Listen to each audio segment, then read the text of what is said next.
Hello, everyone, and welcome to the stream. I hope you all had a good weekend. Hold on. All right. Well, in our last stream, Touko, Aoko's big sister, made an appearance, and we actually found out who she was, and also that she's the one that's been trying to kill Aoko this whole time. So, yeah, this should go well. All right, well, let's just jump right back in, and hopefully Aoko's lesson on magecraft and magic doesn't take too terribly long. 姉貴の話をするってことは、私と青崎の家の話と、何より魔術と魔法の話をしないといけない。少し遠回りになるし、多言無用な内容だけど、いずれあんたの記憶は消えるから問題ないってことで。I mean, then why bother telling him in the first place? If you're just gonna wipe his memory, why bother telling him anyway? Aoko made sure to add that disclaimer as a condition for telling him the information in the first place. 魔術っていうのはね、宗十郎。いわば共通のルールなのよ。ルーンやカバラといった魔術系統は、それぞれの科目、世界共通のマニュアルだと思えばいい。教科書さえきちんと持っているのなら、あとは血脈次第で誰でも魔術師にはなれるわ。Okay, fair enough. けど、魔法を使うのは別。Are we gonna get into the actual, like, what true magic is now? 魔法は魔術みたいに、根源の渦から派生した写本じゃなくて、根源の渦に直接つながるものだから。この根源の渦っていうのは、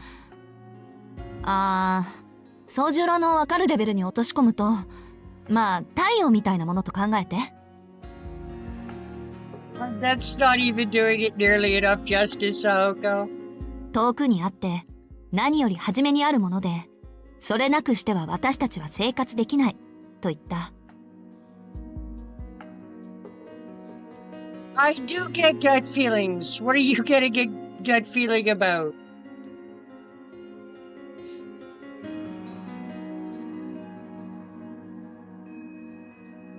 魔術っていうのは、この太陽からの恩恵を利用しただけのものよ。自然現象の模倣、ないし、代償が魔術の本質だから。神秘を学び、実践し、再現するけど、神秘そのものを作ることはできない。いえ、研究の末にたどり着くんでしょうけど、そこには大きな壁がある。人知では越えられない、リミッターみたいな壁がね。で、魔法っていうのは太陽そのものを扱うこと。誰にも到達できない場所に行って、何者にも真似できない奇跡を起こす。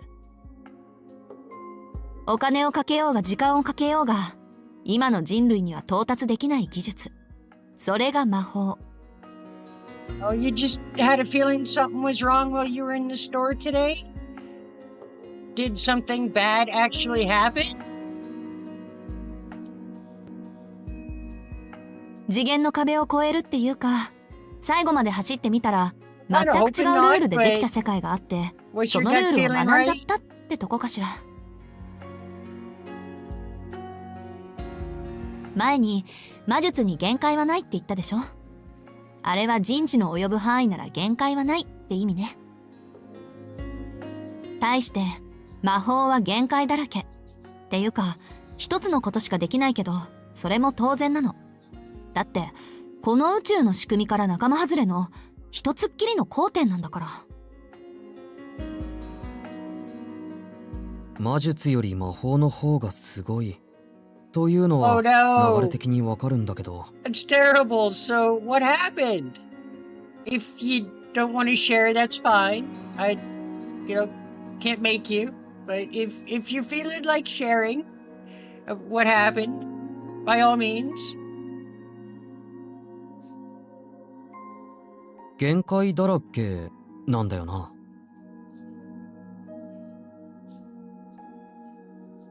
限界っていうか、特例、特権、越権の類ね。汎用性はないけど、誰にもできないことを可能とする時点で、魔術世界にとっては万能とされる。Which is ironic coming from somebody who actually possesses a true magic. そもそも魔法は根源の渦にたどり着いた魔術師へのご褒美みたいなもので、たとえその術者に魔法を使うだけの肉体性能がなくても、根源へのパスができただけで、魔術的にはやりたい放題ってわけ。要は、地球で一番のお金持ちになるってこと。I mean, I guess if money were magic power, sure. Soujyrou made an apprehensive sound, impressed. On the other hand, Alice looked as though she wished to make many revisions to Aoko's account. Oh my, Alice does not look impressed. Why do I get the feeling that Alice feels like Aoko totally botched that whole explanation? 一番の大金持ちか。じゃあ、どんなにお金持ちでも、一番目でない以上は魔法はもらえないんだな。まあ、そういうこと。時々とんでもない角度で確信をつくわね、こいつ。あんたの言う通り、同じルート、同じ方法で根源にたどり着いても、一番目じゃないと魔法にはたどり着けない。どんなに優れていても、2番目以降には意味がないのよ。魔法使いが5人。いえ、4人か。And you're one of them, Aoko. You're one of them. 現存する魔法使いが4人しかいないのは、一度使われたルートは閉ざされてしまうから。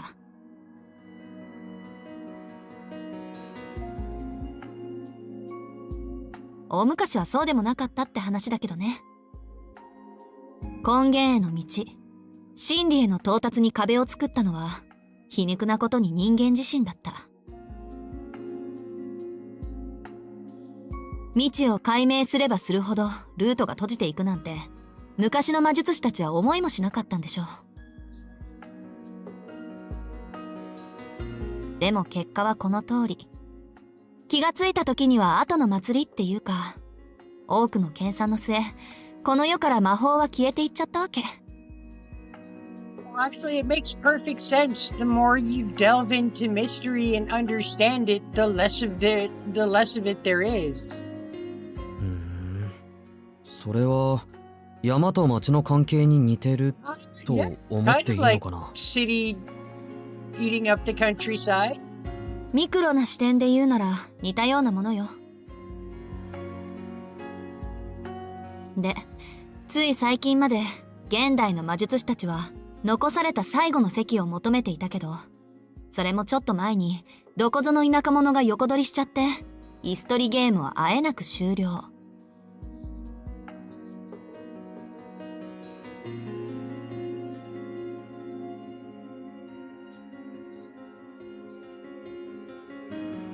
There was the two that were just mad at you for...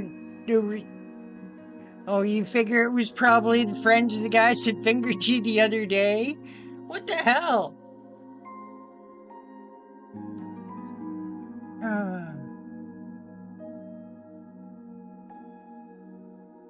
That's rough, man. I'm not sure what to say there. That's harsh. People need to have more respect. あとは魔法抜きで根源にたどり着くため、地味で無意味な魔術の研究を続けることになった。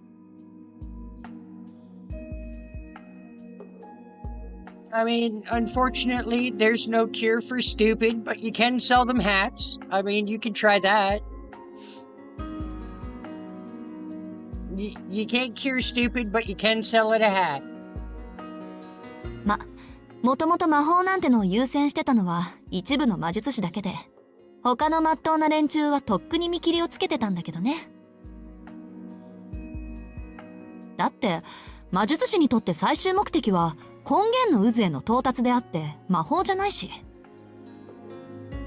そのあたりいつの間にかごっちゃになっちゃったんでしょ。卵が先か鶏が先かって話。よし、全くわからないってことは分かったんで、そろそろ Just 本題に入ってくれ。 understand that at least I understand that I understand absolutely nothing. Great, perfect. あ、けど1番目の人間しか魔法使いになれないのに、魔法使いは何人 Exactly, も I いるのか。 agree about how petty they are. Just let people shop in peace, mind your own damn business.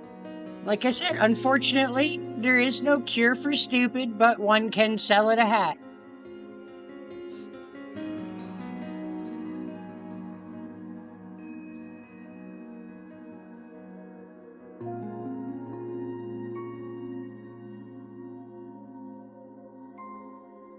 5人いたわ。最終的に人間に残される最後の課題は5つだろうって一番初めの。青子。I don't think Alice wants you telling us this. じゃあ本題ね。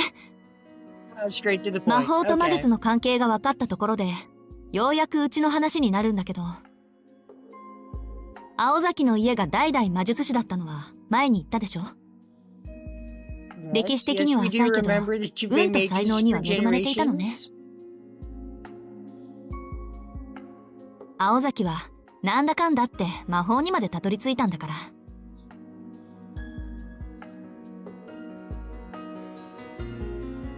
Absolutely. People are very childish these days. At least a lot of people are.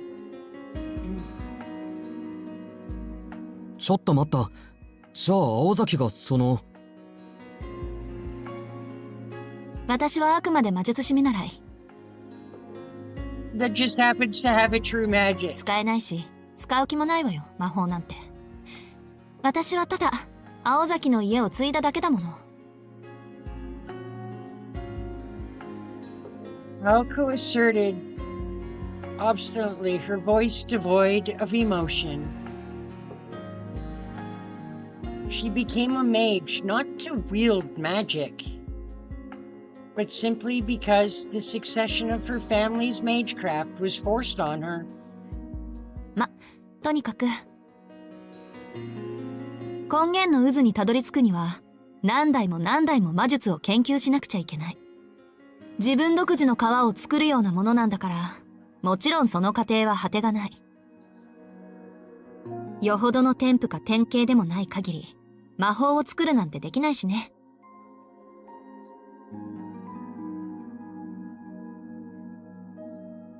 そしてもし根源にたどり着いても、ふさわしい後継者がいなければ、一代限りの奇跡で終わってしまう。You're the rare 23-year-old that's mature? That's a good thing. Well, I mean, not that you're rare, but, you know, that you're mature. だから魔術師は血脈を重ねて、代々の魔力を時代に積み重ねていく。自分より優れた後継者を生むために。That can only be an advantage for you.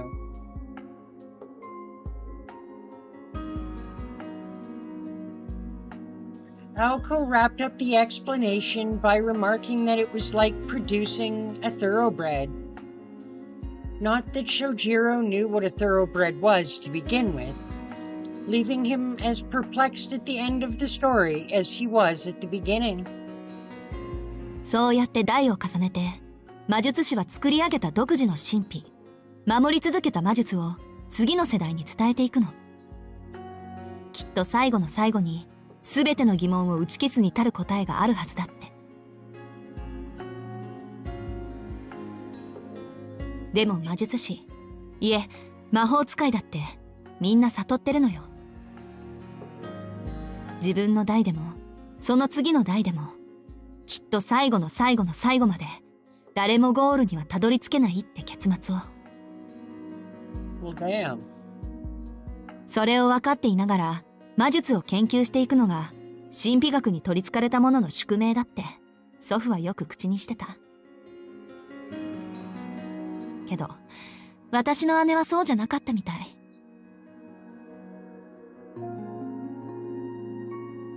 Are you feeling a little salty about not doing things the way your sister did?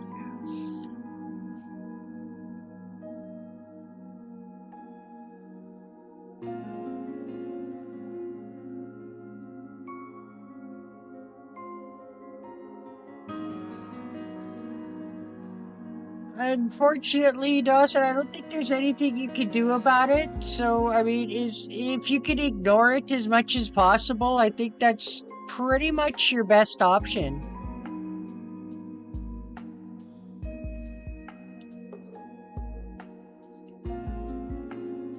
Alice had no response. The Awazaki family passing down true magic? Aoko, the reluctant successor. And Touko Awazaki, her elder sister. 本当は青崎の後継者は姉貴だった。At least she was supposed to be. 私もうちの家業が何であるかは教えられてきたけど実践することはなかったのよ。魔術師の家系はよっぽど裕福でもない限り基本的に一子相伝だからね。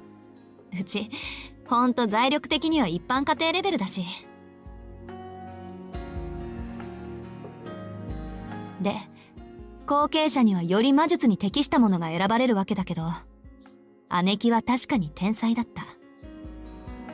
Well, then why are you the successor if your sister's the prodigy? けどそれは青崎の後継者にはいらない才能だった。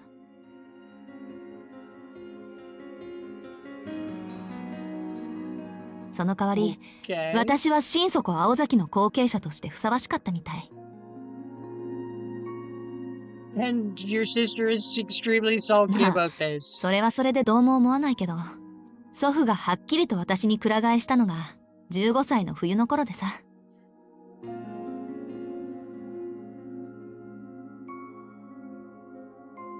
姉貴はいきなり4つ年下で今まで魔術に関わってなかった妹に魔法の相続権利を奪われたってわけよ。Awesome. I'm glad you managed to find some comedy in it. そうか、それで。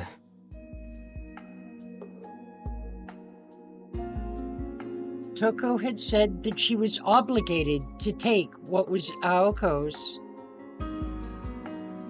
He recalled how resentful her voice had been when she said it. あの人がどんな思いをしたか、私は本人じゃないから知らないけど。Yeah, she's pretty mad about it. 祖父と言い争って、今まで愛用してたメガネを叩き壊して家を出て行ったのが3年と半年前。それから全く消息なしで、私は姉の代わりになったの。これが私と姉貴の争う原因でしょうね。Soujyrou thought the story was tragic, but Aoko's voice had a tone of relief in it. Soujyrou didn't know exactly who he should feel bad for anymore. メガネを壊したか。そう。あの人、昔はすっごく目が良かった。生まれながら魔眼を持ってたって化け物だからね。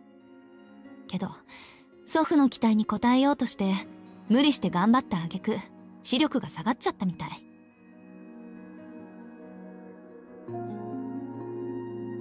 Aoko wrestled with the memory, not sure if she had everything down exactly right. Soujyrou knew how well Aoko could hide her emotions, and this was not one of those moments. けど、あれに何の意味があったんだろう。メガネをジジイに叩きつけるぐらいなら、フィンの一撃でも叩き込めばよかったのに。あの人、あの頃が才能のピークだったんだし、猛録したジジイなんて、それこそ一撃だったと思うんだけど。Soujyrou shook his head, disappointed at Aoko's misjudgment of the situation. 恨みつらみの話じゃない。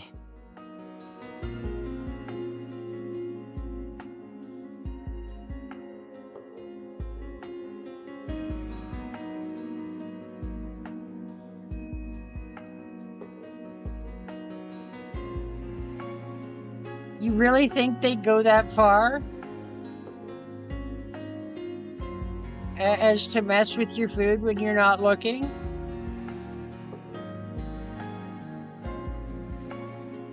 I mean, if you really think they'd go that far, I don't know, it might be time to involve the authorities.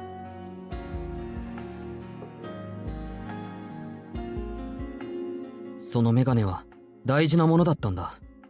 だってそれは誰にだってわかる努力の証なんだから。それを叩きつけたんだ。痛かったんだろうな、トウコさんは。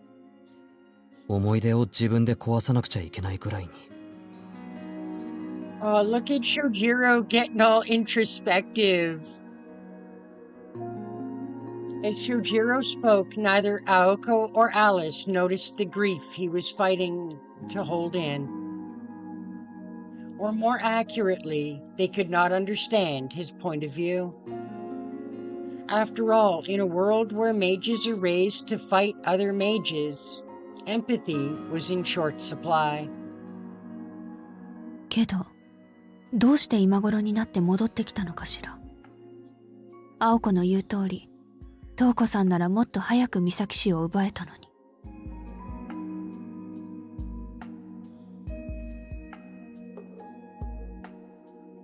Yeah, but that was then. Y'all are adults now, so it's a whole new ball game once you're an adult.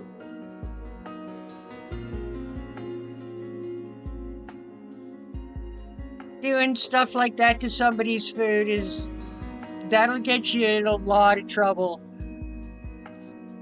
So I don't think they go that far. They may not like you, but I don't think they dislike you enough to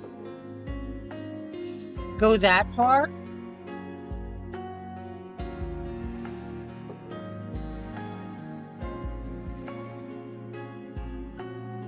そうね。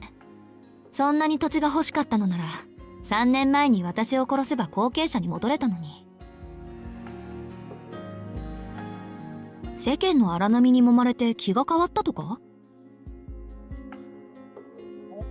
See, at the moment she tried to kill you, so 違う。青崎は本当にわからないのか。Soujyrou shook with a faint anger. His voice changed from the boy they thought they knew. 何よ、あんたならわかるっていうの？ Well, I mean, he did spend the afternoon having tea with her, so he might have some insight. 誰だってわかる。トウコさんは青崎が一人前になるまで待っていたんだ。自分が失ったものと同じくらい大切なものをなくさせるために。そうしないとどうにもならない。そこまでしなくちゃいけないほどあの人の怒りは深かったんだ。Oh, damn. Soujyrou gazed at them, wondering why they could not see what he could. Only he was the one that did not understand.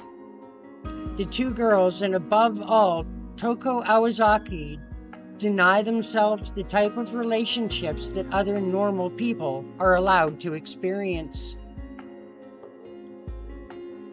Touko's actions were not fueled by hatred. While there certainly was hatred behind them, the real reason was, and always had been, Touko's pursuit of true magic. She was an ambitious and talented mage. Her hatred was only her veneer. Thinking of her in any other way would be an insult to the elder sister who devoted her life to the study of magecraft. All of this Aoko wanted to tell Soujyrou, but instead stopped herself. Even if she had, Soujyrou was not a mage, and so could never understand. And besides, arguing with him any further would not have brought her any joy. She could not have put it into words, even if she had tried. And so... やけに姉貴の肩を持つじゃない、宗十郎。もしかして、一目惚れでもした？ I highly doubt it. Her own cowardly way, Aoko dodged the subject. She smirked childishly. 肩ぐらい持つ。あの人は、かわいそうな人だからな。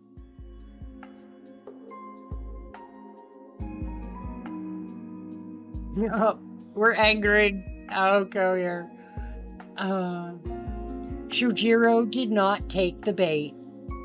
Aoko was frustrated at his reply. なぜ？ An icy glare replaced her smile.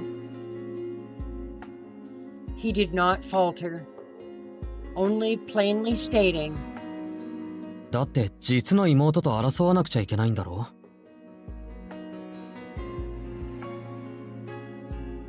それはかわいそうなことじゃないのか？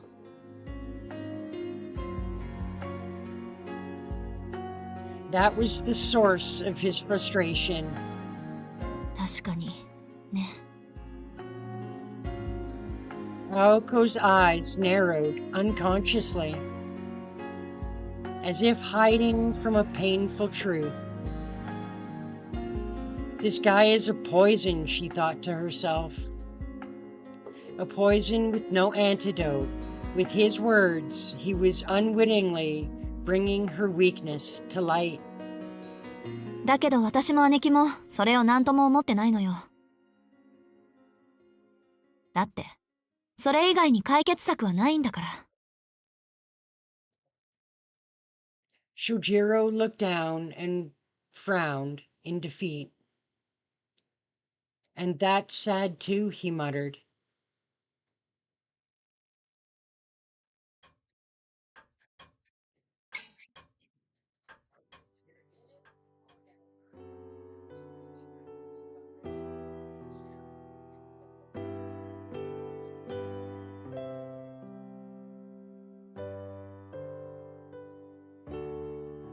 All right, let's hear the pity party story.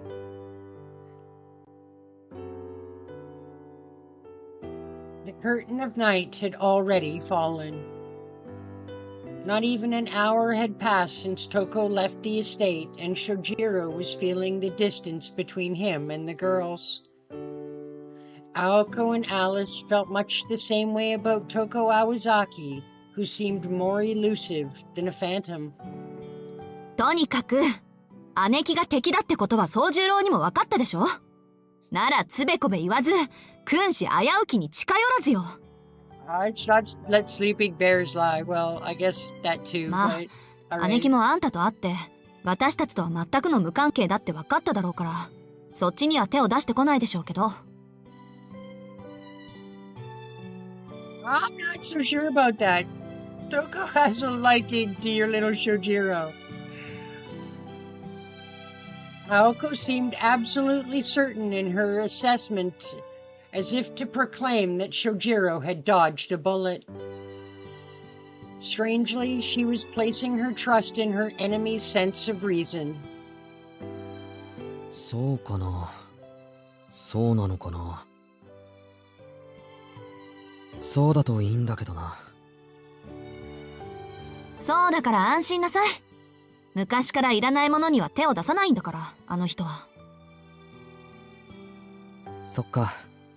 青崎がそこまで言うなら安心する。あ、いらないものって言えば、トウコさんが青崎のティーカップをもらうって、セーブルのやつ。Oh shit. I don't think this is gonna end well. ちょっと待って。 She did in fact take it with her. あんた、それを黙って見てたっていうの？ Yeah, he did in fact stand there and let her take it.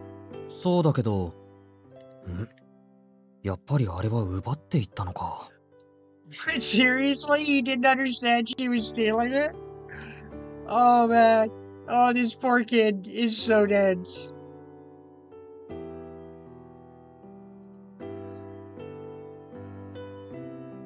Soujyrou nodded sagely while Aoko fumed.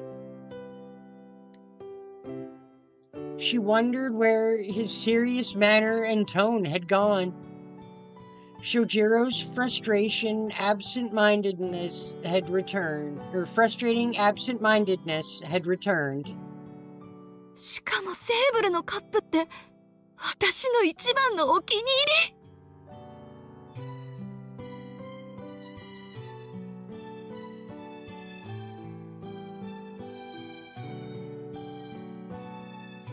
Aoko's fist trembled violently, but as much as she wanted to, she knew better than to plant it in Soujirou's carefree face.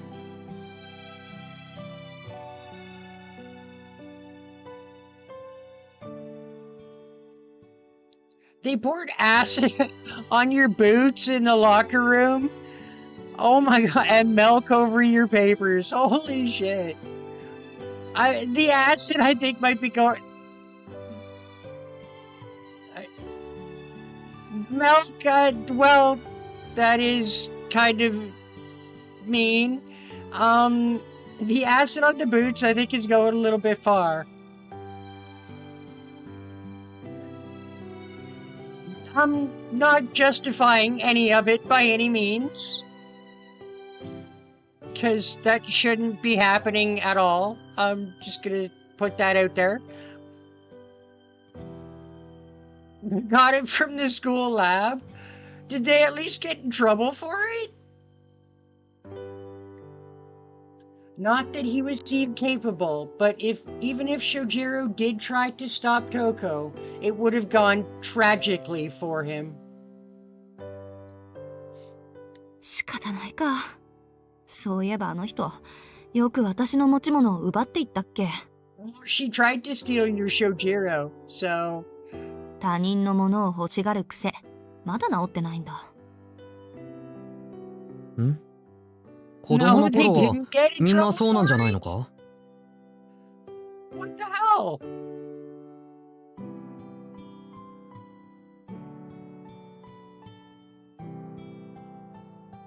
Wondered aloud curiously. そうかな。私のクレヨンとか人形とか取っても仕方ないと思うけど、どうせ粉々にしちゃうんだし。Took everything and broke it, huh? Oh, harsh. Soujyrou felt his heart jump into his mouth. The ominous foreshadowing was not lost on him. それはどういう？ There was no camera to prove who took the acid. Damn. That sucks. だから、あの人って私の持ち物を横取りしてはぶっ壊すのが趣味なのよ。苦節14年。姉貴に目をつけられて無事だったものなんて一つもないもの。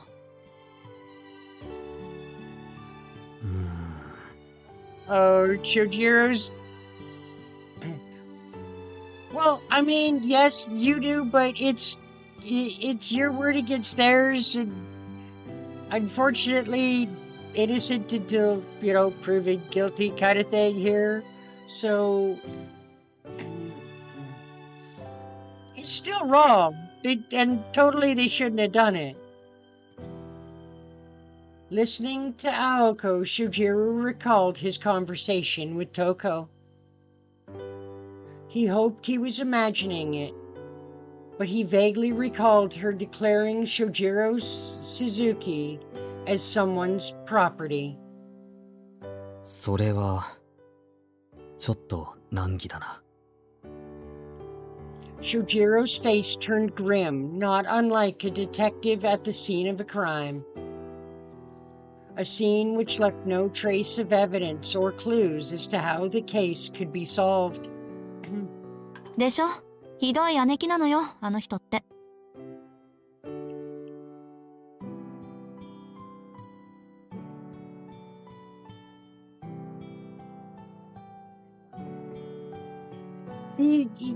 You should have involved the authorities right then. That is assault. I'm not sure why more investigation wasn't done, but it definitely should have been. Unaware of Soujirou's turmoil, Aoko calmly sipped her tea. Soujyrou watched as Aoko shrugged her shoulders before looking over to the drawing room clock. No matter how heavy the mood, it kept on ticking. 明日から大変になるね。No shit, gloomy days ahead. Muttered the undeniable victim of today's injustices. Aoko looked ready to move on from the incident, adding, そうね。でも今は、そんなことより今日の夕飯のが楽しみなんだ、私。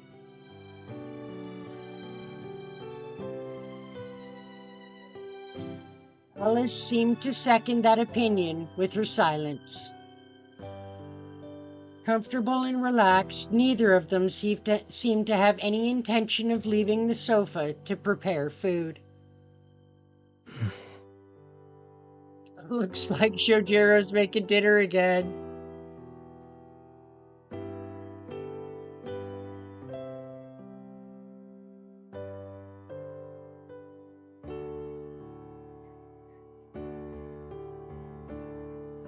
Probably a wise decision not to put stuff in your locker anymore.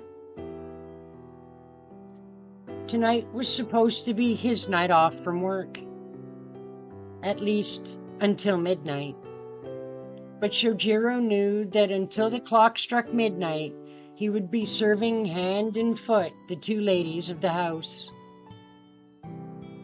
For one, it would take at least another hour to prepare something to eat. And there was no way the exhausted Aoko and Alice would stand for that. So there was only one option. In the end, was to have something delivered. なんと、Toukoさんについていけばよかったかもしれないな。Maybe you should have taken Touko up on her offer. Soujyrou opened his wallet as he second-guessed his situation. His eyes settled on the third and final 10,000 yen bill in his wallet. It stared back at him forlornly, reluctant to leave its home.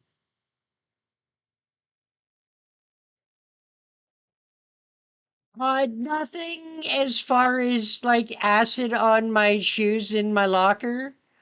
Nothing that far. But I did have to have my share of bullies in school that always picking on me.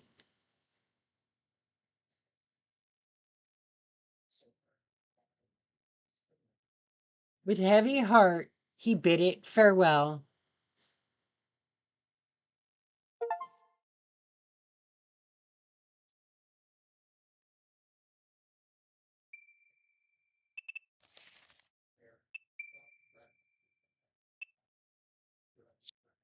All right, on to the next chapter.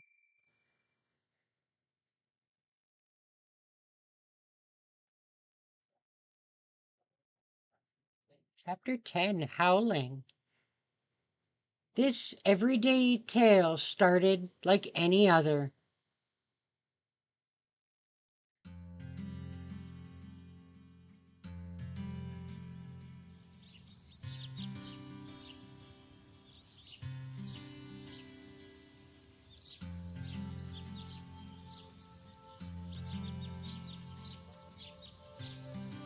Relaxing music this visual novel has. I'm really impressed with the soundtrack. Even if I do have to mute it in places because I keep getting copyrighted. It's frustrating. The morning sun alerted Soujyrou that the day of work lay ahead. Specifically, the gardens needed tending to. And an unkept garden made for an unhappy Soujyrou. Luckily, today was his day off from all his part-time jobs. It was the perfect opportunity to get his hands dirty.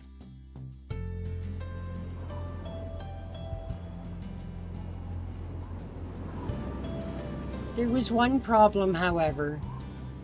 The mansion's grounds were vast. Not only had the courtyard been left to run wild, but the area around the front door had been neglected too. To tend to these problems thoroughly, he would have to work on them week in and week out. よし、まずは地ならしだな。In an ideal world, his task would only take a day, but for its enormity. For the moment, Soujyrou decided to set foot into the mansion's wilderness and evict the weeds. Wasting none of the early light, he started tackling the ones around the mansion. By his estimation, he could clear the forecourt, courtyard, and backyard, then take a small rest.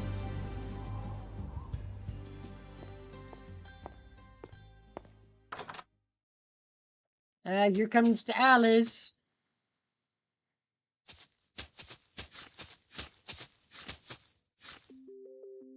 どうしたの彼。さあ、草摘みが趣味ってわけじゃなさそうだけど。You know, just let it go wild and it's making Soujyrou feel bad, so he's doing something about it. It was just before noon in the sunroom. Alice had come down, book in hand, to find Aoko sitting down with a fashion magazine and elegantly sipping tea.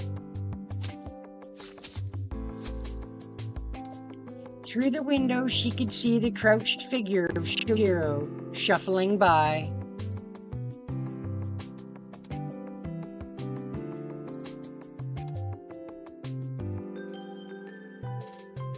It's funny how people still try shit they did in high school and whatnot, thinking they're being all funny.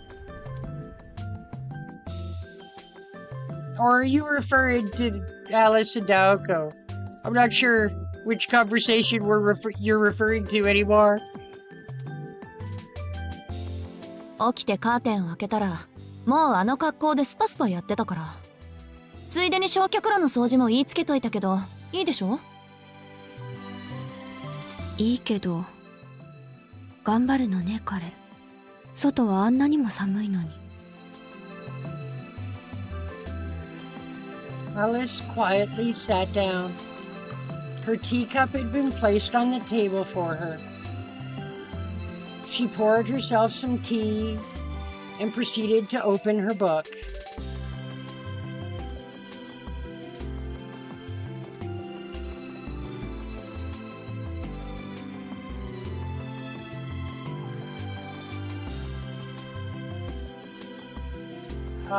I see. Yes,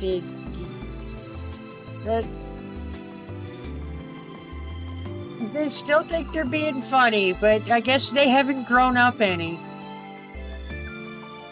I feel sorry for them that they're still effectively children. That's sad. For them, anyway.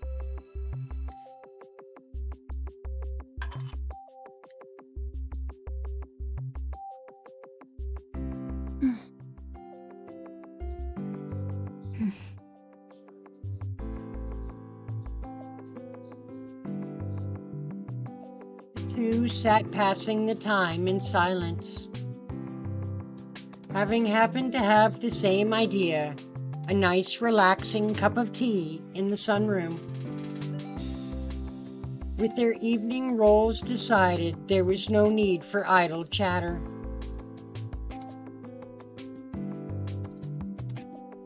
Aoko stared out the window intermittently turning her gaze to her magazine. Alice was immersed in a book on rune magecraft, occasionally tilting her head up as if to recall something.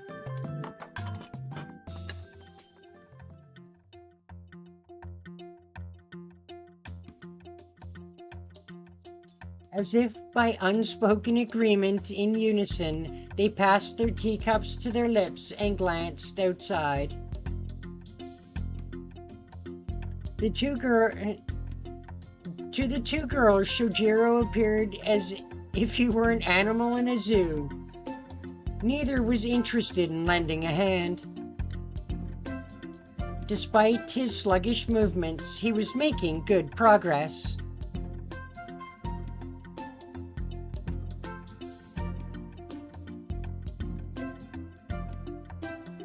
As Aoko's attention turned back to the sunroom, her eyes met Alice's.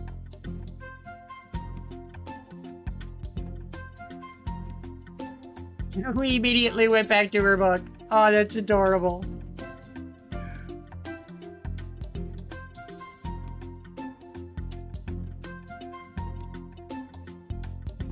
It's so adorable. I'll try to be all cute, try to hide what she's looking at.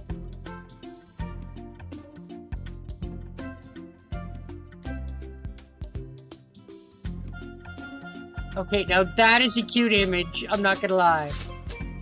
Holy shit. She is just hauling ours.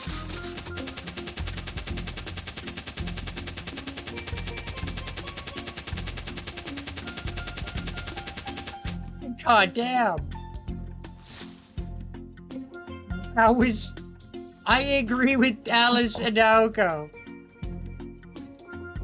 Holy crap. Dude just like flipped out.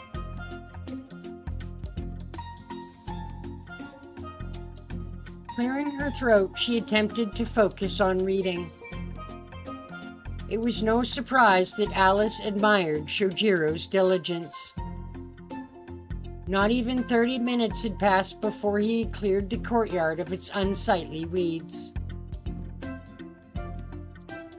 Without stopping once, the mysterious gardener left the courtyard, puffing clouds of white breath. Give Alice lots of mana. Fair enough, fair enough. I can't say I wouldn't mind a mana transfer with Touko. I'd be okay with that.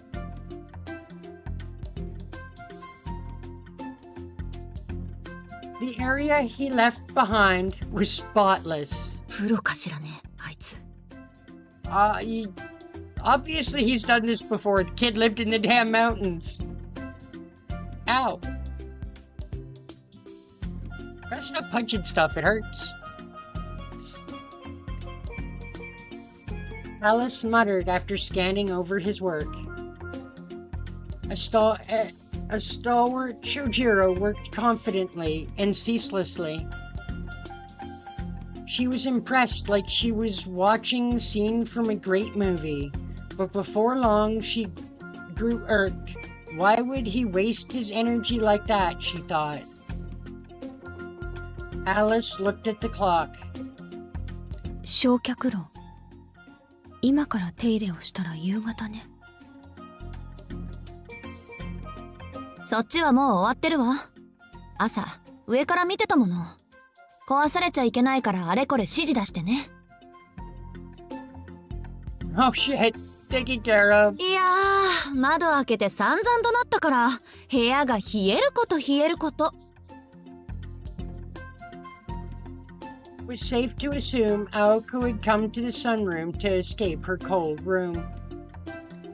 Between barking orders from a window and cleaning, cleaning in the cold, it was clear who had the harder job. しずきくん、 Yeah, 言って no こなかっ shit. た？ Aoko's yelling orders from the window. She can be gold.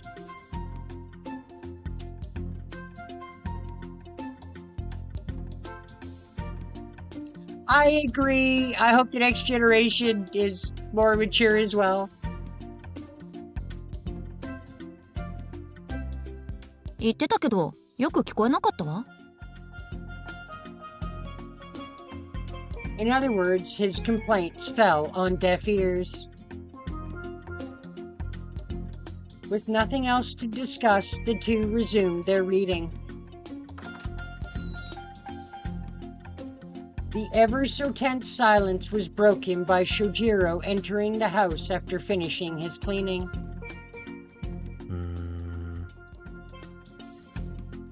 He stared at the two of them, displeased. あったかそうだね、青崎。外よりは幾分ね。廊下の気温は外とあんまり変わらないけど。Oh, that's mean! それで、どうして庭の掃除なんて始めたのよ、宗十郎。Soujirou's subtle jibe had failed to find its target. You just want to lay on Alice's thighs. Fair, fair, they are nice thighs. Aoko has nice thighs too. I mean, I wouldn't mind laying down on Soujirou's abs. He's dude, the kid is toned.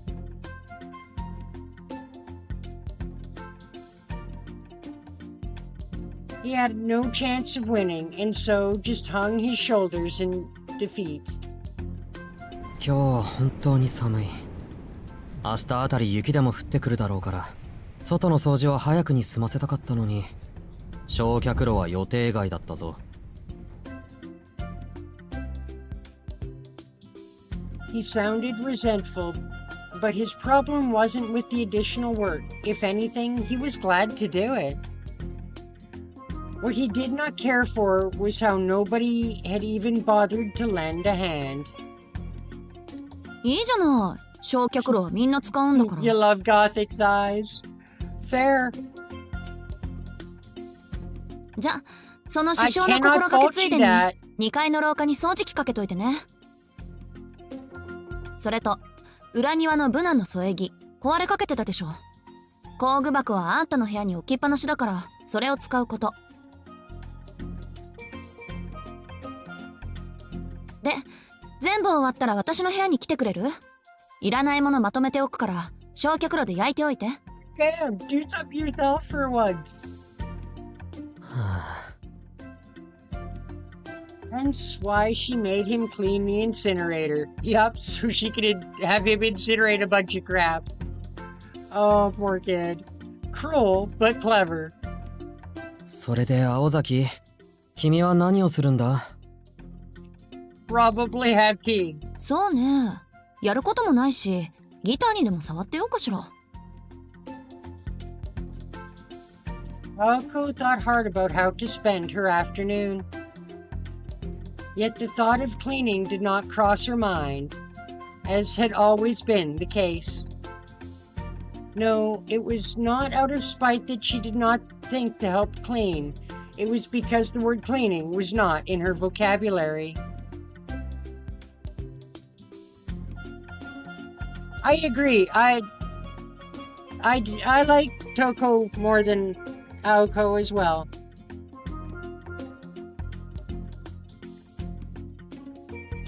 Soujyrou knew exactly why the mansion was in the state it was in. Still, that did not change the fact that the corridor upstairs was very long. And Aoko was not lying about how cold it was inside. It was not much different than outside. そうか。あくまで掃除をする気はないんだな、尾崎。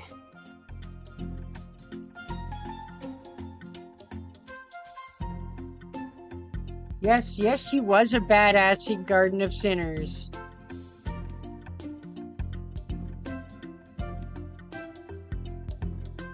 At least from what I hear. I can't remember if I've seen the anime. I know I haven't read the manga, unfortunately. まあ掃除はしたいからするけど、こう I wouldn't mind getting my hands on the manga for Garden of Sinners. Or Tsukihime. Both of those would be very nice to have.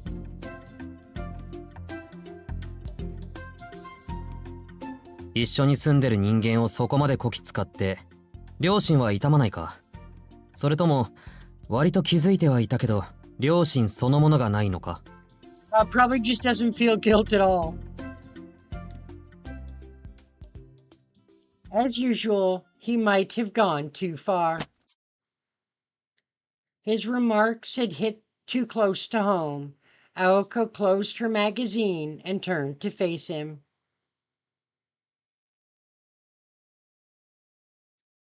You love Fujino?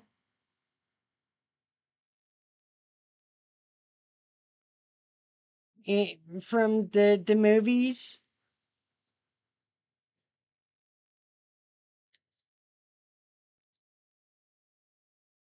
Fair. I don't know a whole lot about Fujino, so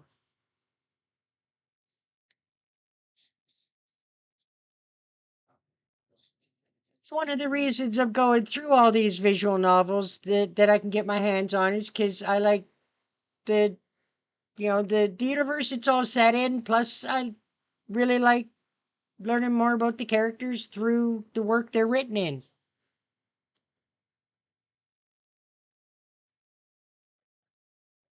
Oh, infuriated, she glared her sharp blue eyes piercing into him.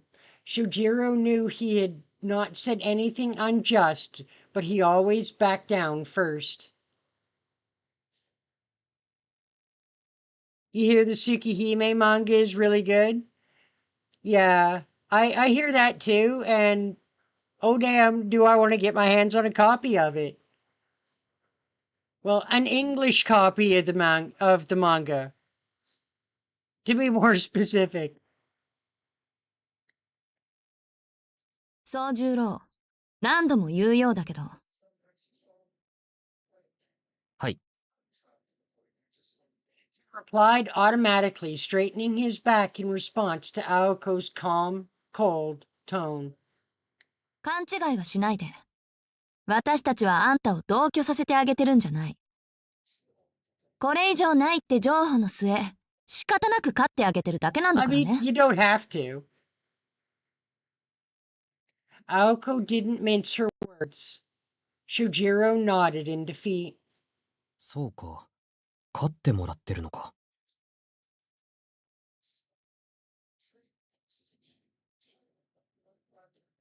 I know, I have to go and watch them. I'm so busy with everything I got going on that I haven't had a lot of time to watch a lot of different stuff. I'll get there eventually. そう。番犬 I にも have な to らないだろう finish けど。 series I'm working on now first, though. And yes, I have started, what was it, Black Lagoon and Parasite Maximum. I've seen the first 2 episodes of both, and they're actually so far really good. So I'm looking forward to the rest of those 2 series.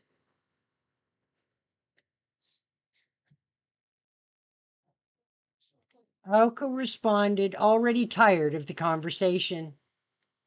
While Soujyrou had little room to counter, he still tried. しかし一方、番犬は間違っても自分の食い縁を入れたり、天津さえ家賃を払ったりしないのも事実であった。なんか言った？いや、負け犬の遠吠えを少しばかり。You probably should have left with Touko. Oh, poor kid.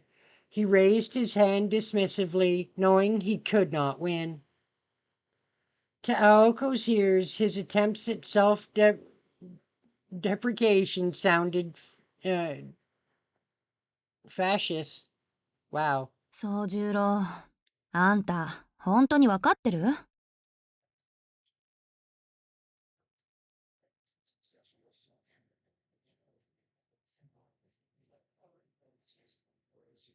Yeah, you got your hands on the English Tsukihime?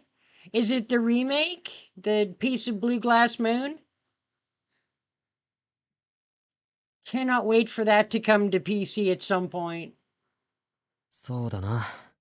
君たちがどうあっても掃除をする気がないぐらいは、なんとか。Aoko grinned at her pet's obedience. As long as he knew his place, that was all that mattered to her. She seemed to be extremely satisfied with his response. 余裕あるんだ、しずきくんってば。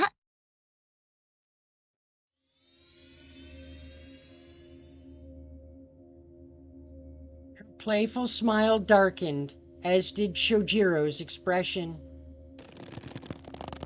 青崎、なんだか、息ができないんだけど。このまま放っておくと、そんなことも言ってられなくなるんだけど、試してみる？ That is so mean. He shook his head, his expression growing more and more grim. 賢明ね。私も窒息したいなんて見たくないもの。You say, I'm actually kind of enjoying Black Lagoon. It's not what I usually watch, but it's pretty good. So I'm looking forward to watching the rest of it and seeing how it all plays out.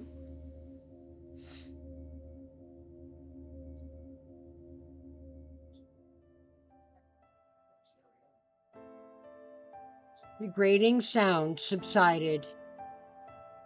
Soujyrou gingerly touched his throat.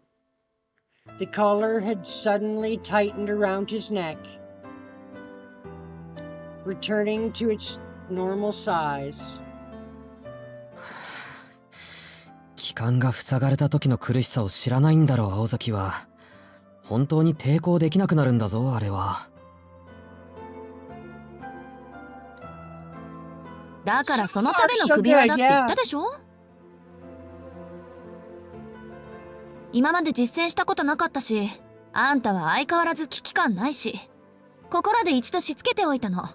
Somebody should put one of these on Aoko for just 5 minutes and have a little fun with it.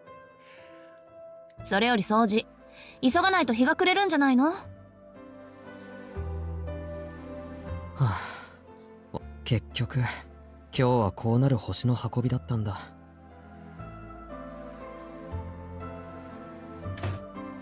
Soujyrou left the sunroom, his shoulders slumped, his tail between his legs. Aoko watched him leave before turning to her magazine as if nothing had happened. Alice paid no attention. None of that had anything to do with her. With Soujyrou gone, the room once again fell silent.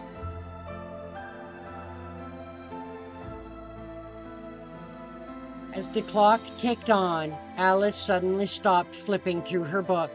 ねえ、どうして彼を酷使するの？ She asked as though talking to herself. Aoko replied without so much as looking up. 別に。最後には記憶を消させてもらうんだから、楽しかったら困るじゃない。Obscure as ever, but sincere in her own way. そう。言われてみればそうだったわね。Alice could not believe she had forgotten about the situation. Silently, she looked up from her book and gazed outside once again.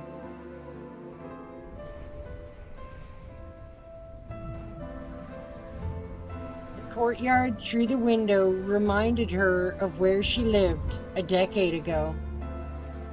Nothing could compare to the beauty of those gardens. But but if that was the case, why did the scenery make her feel nostalgic?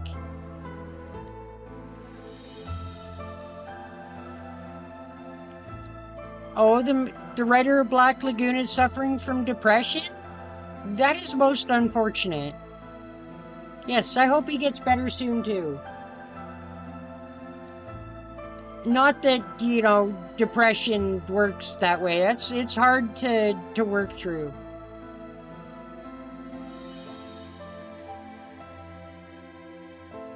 All Soujyrou had done was taking care of the gardens with the goodness of his own heart. In only half a day, he had achieved so much.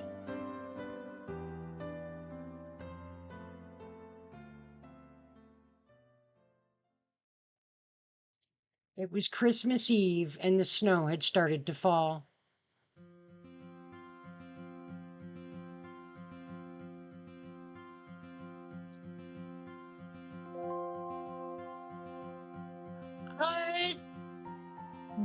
Definitely not what I was expecting, to be honest. But I'm actually really enjoying it, so...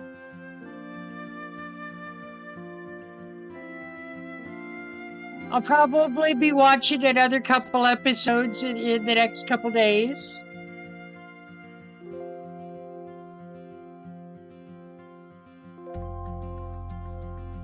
Its timing was too good, as though it had waited for that day specifically.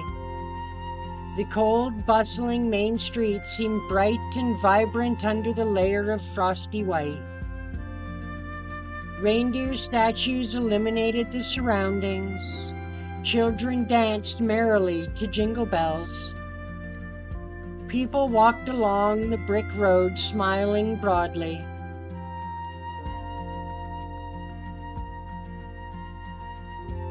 These festivities, however, had not reached the mansion on the hill. Silence enveloped the isolated building. The shadow of the snow-covered woodland grew longer, beckoning in the darkness. People returned to the warmth of their homes, knowing a bitter night lay ahead.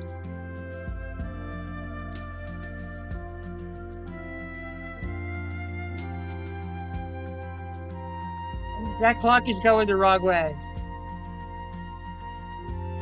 Something had been amiss in the mansion all day. Perhaps it was the calm before the storm. 2 days had passed since Touko Awazaki had revealed herself.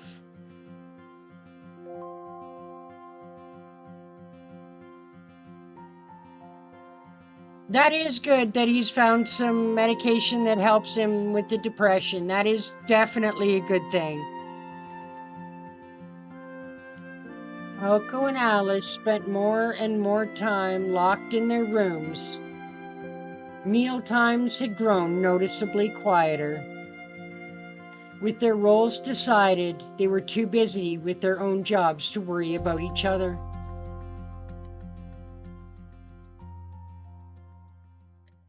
On this day, the two had been relaxing in the drawing room since morning. The mood was calm. Well, mostly at least. Soujyrou was fretting that the night would be the same. 雪が明日ならよかったのに。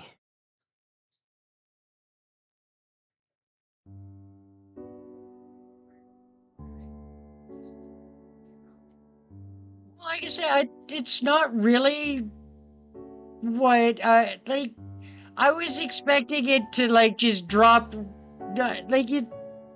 I'm not sure what I was expecting, to be honest.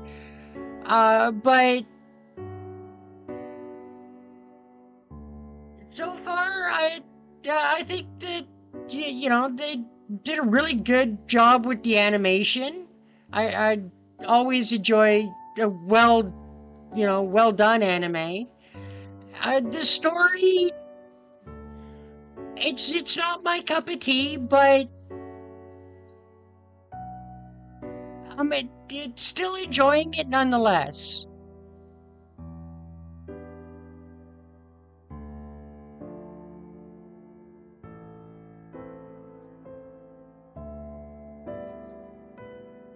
Despite knowing they would be ignored, whether the snow fell today, tomorrow, or not at all, it did not affect them. The snow just meant a white Christmas. Aoko remained silent. She wasn't ignoring him per se, she just had other things on her mind. It is interesting. It's just not my usual anime that I tend to watch, if you know what I mean. But it is interesting, and I will be finishing it as well. Now that once I start an anime, I have to finish it before I can move on, so it will get finished.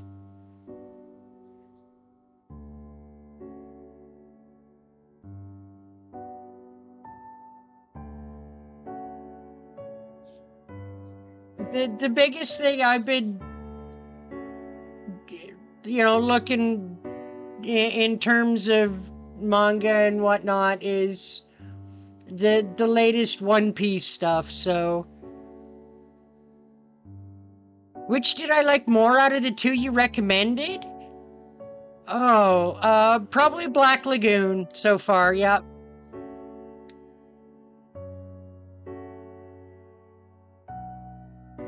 I'd have to say Black Lagoon out of the two is the one I'm enjoying more.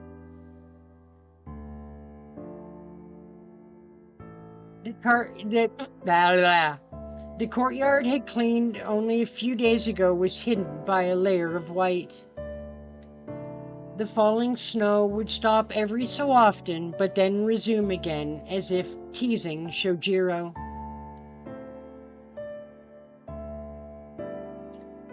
By the next morning, the courtyard would be a winter wonderland. Aoko and Alice sipped tea in an effort to fight the cold. In fact, that was all they were doing.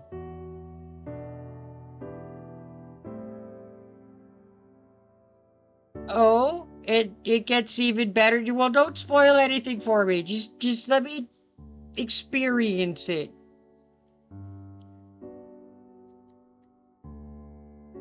It gets better. Alright.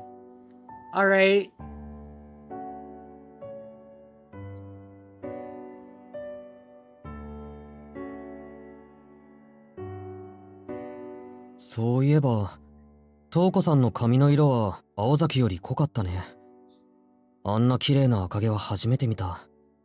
短くしてるのはもったいなかったな。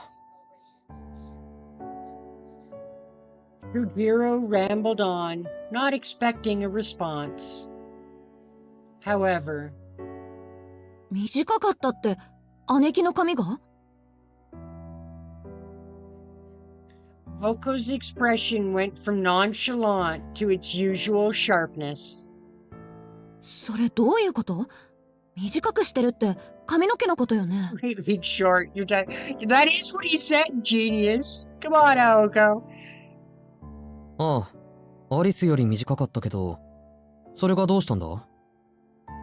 別に、あの人前は私より長かったってだけ。And she obviously chopped it all off. そう。あの髪を切ったのね、姉貴は。Aoko spoke in a grave tone. Showing slight interest, Alice turned to Soujyrou. 普通じゃないな。髪を切ったぐらいでどうしたんだ一体。トウコさんの髪が短いと青崎が困るのか？まあ、その通りだけど。Oh, really? This I did not know. You're a fan of horror like Junji Ito book Uzumaki. Okay, don't think I've heard of that one either.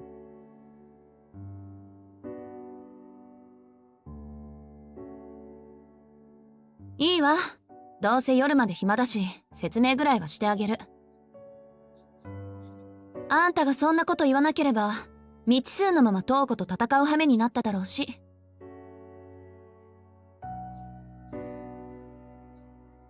Aoko's knowing glance at Alice, her expression suggesting she was treating her.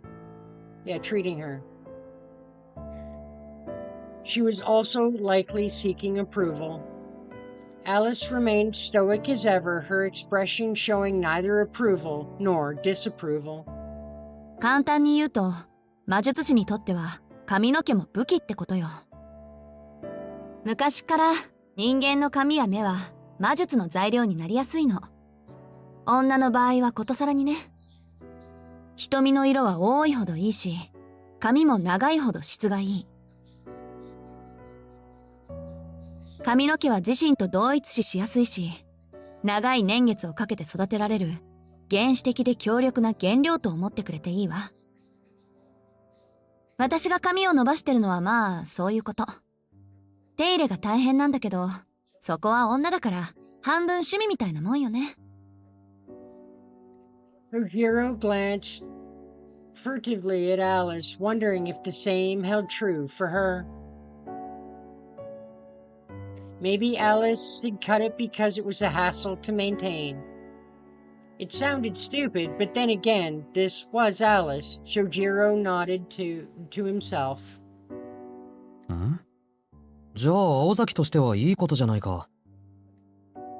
トウコさんの髪短いんだから。それがここに来る前に使い切ったものならいいんだけど。伸ばした髪にはいろいろと使い道があるのよ。私は瞬間的な術の強化にしか使えないけど、姉貴だったら高級的な術の補佐に使うはず。年月と想念を蓄えた髪は魔術師の分身とも言える。そういったものをね、死んじゃった犬だの猫だのを反言させるときに与えると、術者に服従する使い魔が出来上がるの。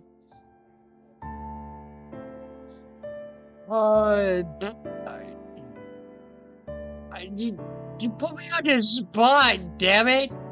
I'm drawing a blank. God. Shit's got all kinds of sideways.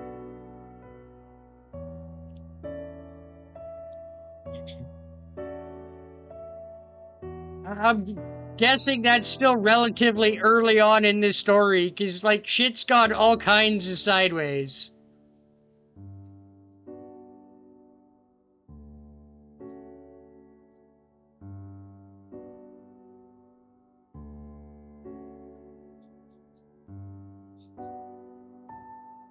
「生前魔力のなかった使い魔」。例えば猫とか犬ね。これらは術者の髪を取り込んで独自の魔術回路を得る。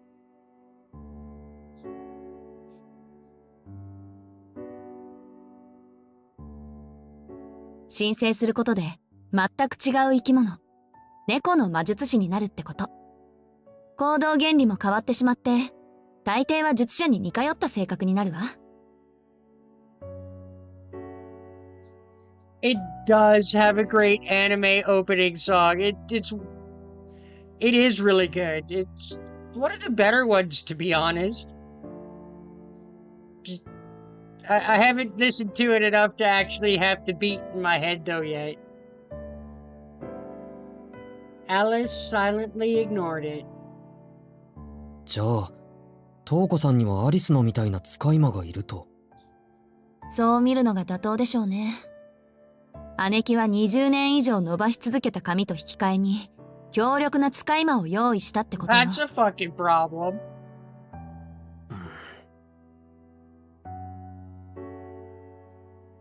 The fight at the amusement park. Just the thought of Alice Kawanji releasing Flat Schnark sent shiver down Soujirou's spine. The oil of the moon had been a unique familiar out of this world.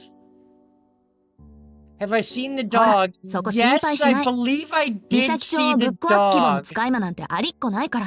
Pretty sure I did.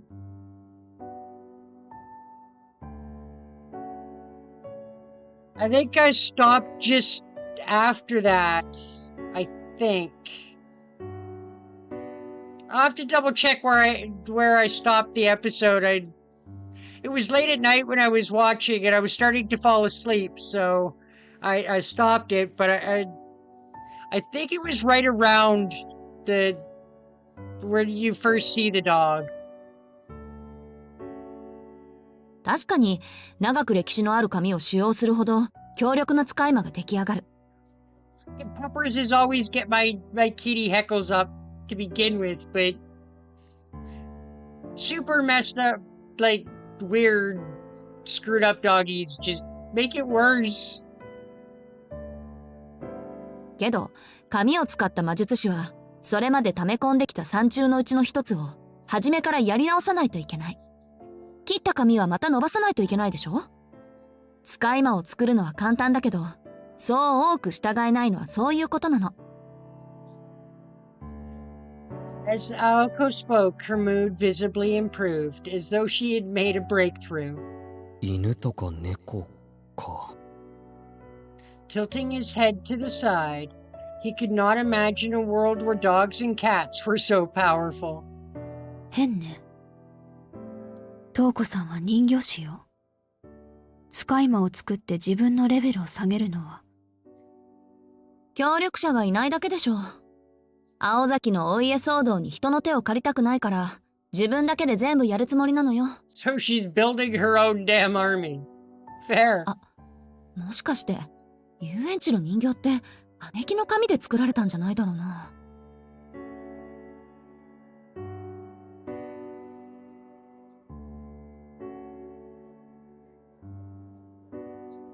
It is one of the rare anime good at body horror. That dog is messed up. 確かに話に聞いた限りだと特注品ね。I mean, even the doggos in what is it, friggin' Resident Evil aren't that, and those are kind of, you know, screwed up doggos, but even they're not that creepy.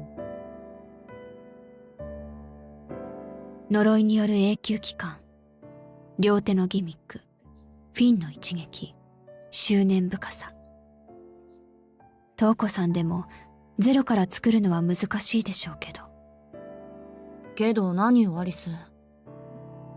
あの人は人形に自己を投影するような人じゃないわ。I don't know about that. 完璧な偽物なら許すけど、偽物に過ぎない偽物は容赦なく壊してきた。青子から見て、その特注人形はトウコさんと同じ力量を持っていた？ No. まさか遠く及ばないわよあんなの。なら、トウコさんの髪とあの人形は別件よ。あの人が自分の魔力を分け与えたほどの使い魔が、あと専門家としての意見。つまり、その使い魔は姉貴より強い。そうでないと意味がないわ。I mean, 人手が足りないというのもあるでしょうけど。 familiar that's equal on power to the person that created it probably is excessive enough, I would say. 同時制圧も想定済みってわけ。なるほどね。その場合、どっちが強い方を引き当てても恨みっこなしよ、アリス。こと使いまであんたが遅れを取るとは思えないけど。Pretty sure Alice has the upper hand when it comes to familiars too. Oh, she's got some pretty nasty stuff in her little bag of tricks. Alice had never been defeated by a familiar. She sighed at Aoko's overconfidence. 青子、たとえ20年間の蓄えを付与したとしても、その器が小動物では限度があるわ。あのトウコさんが切り札になる使い魔を用意したのなら。よしてよ。いくらなんでも姉貴はそこまで悪趣味じゃないわ。What is it that... Aoko and Alice stared at each other. The conversation had returned to the drawing room, but the subject matter was not for the faint of heart. そうね。けれど、人間を追い詰めるのに最も効果的な相手は、やっぱり人間なのよ。東子さんが死者を亡者にしていなくても、それと同格の相手がいるぐらいは覚悟しておいて。はいはい、わかったわよ。確かに天才ってやつは空気読めないから。どんな生き物の死体を用意してきても驚かないわ。Honestly, I don't think I have a favorite just yet. I think if anybody would be my favorite... Oh, god damn it, where does Dave go? Our MC dude. I'm pretty sure if there's a main character that's... sorry, if there's a favorite character that sticks out so far, it's probably that one, but I'm kind of still undecided.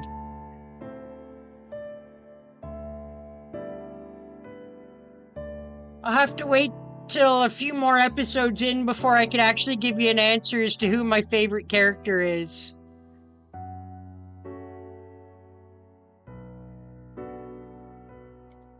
Aoko nodded reluctantly at Alice's directness. Needless to say, Soujyrou was completely lost. よくわからないけど。You don't need to follow. なんで青崎たちは死んでるってことに固執するんだ？生きてる。それは使い魔じゃなくて協力者でしょ。使い魔は基本、術者なくしては生きられないものにしないと。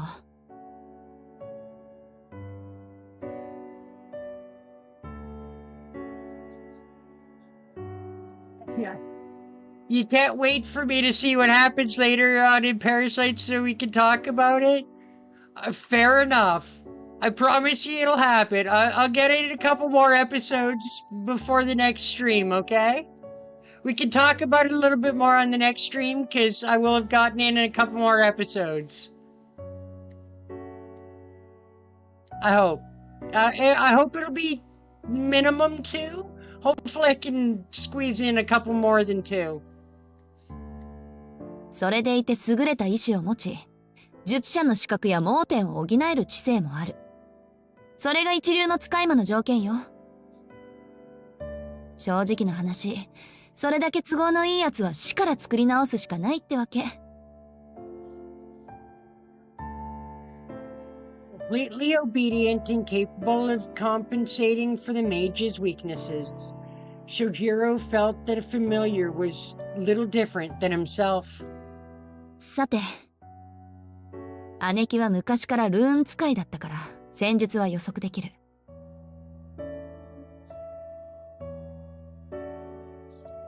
I should probably get in and try to get in at a minimum of like 3 episodes. I will do what I can. I will do what I can to try and get in 3 more episodes.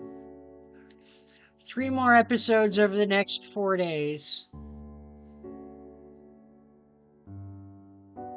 Well, I guess 5, because tomorrow, but yeah, so 3 more episodes over the next 5 days. I should be able to pull that off. 問題の切り札もどうやら使い魔らしい。自動人形もさすがにこの前で使い切っただろうし。Aoko spoke directly to Alice, looking for confirmation. Alice nodded in agreement. じゃあ予定通り、今日で終わりにしよう。The newest waifu file? No, I haven't seen it yet. I'm still catching up on some of Otaku Daikun's stuff. I did recently get to see both his 2 newest lore videos though. For what is it? Technotichlan and Kukulkan. Those are really well done, by the way.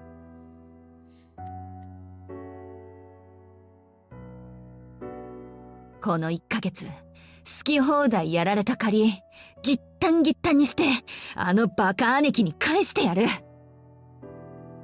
Aoko clenched teeth and balled her fist. It all seemed like nothing more than sibling rivalry. In fact, that's probably all it was. Looking at Aoko, Soujyrou let out a sigh of relief. With what happened to Touko and how they reacted to her visit, the atmosphere had been deathly tense. For now, though, Aoko seemed much calmer. What about Fate Zero and Fate Stay Night?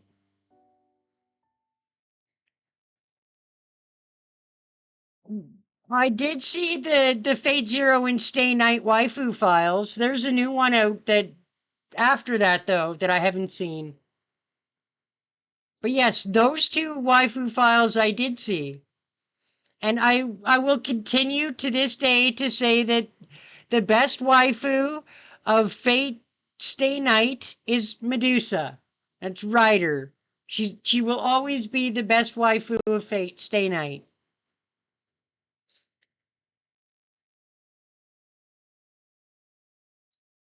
He took comfort in the thought that perhaps the sister would just bury the hatchet, or the sisters would just bury the hatchet. Even if Aoko and Touko were not sisters, he would want to see what would happen if they fought, or would not want. The hands of the clock turned gently. Approaching Judgment Night, a merciless silence would soon come to mock Soujirou's complacency.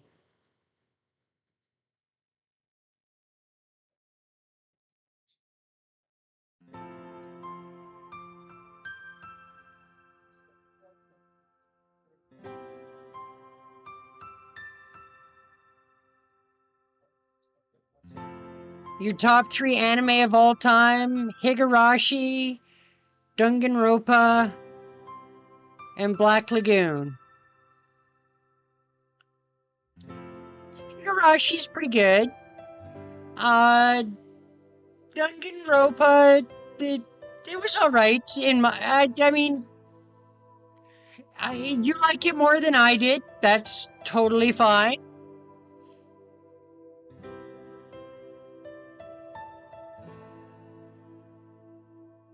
As night appeared, 2 things vanished. The first was the whimsical snowfall. The second was the light of the mansion on the top of the hill. Aoko and Alice were nowhere to be seen inside. Only Soujyrou remained. It was the night of Christmas Eve. Though Aoko and Alice had yet to find Touko, they knew everything would be concluded over the course of this day and the next.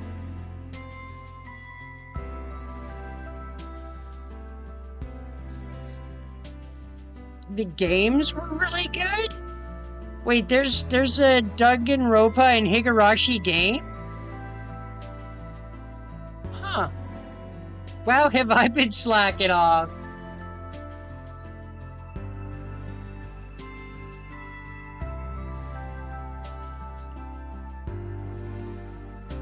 Christmas comes but once a year. It was a singular time for endings and new beginnings. In Japan, the modern holiday dated back to only about 100 years and celebrated Christ's birth only in name. With all its later day trappings, it was neither a pure homage nor corruption of the festival that inspired it.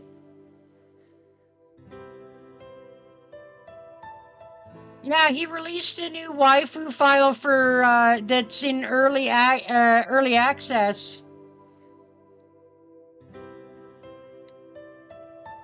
Can't remember what anime it is, but yeah, there's another waifu file after the Fate Zero and whatnot.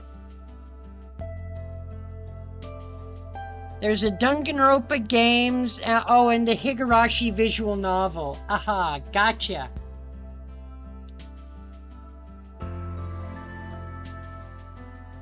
Regardless, there was a significant increase in the land's mana during festivals.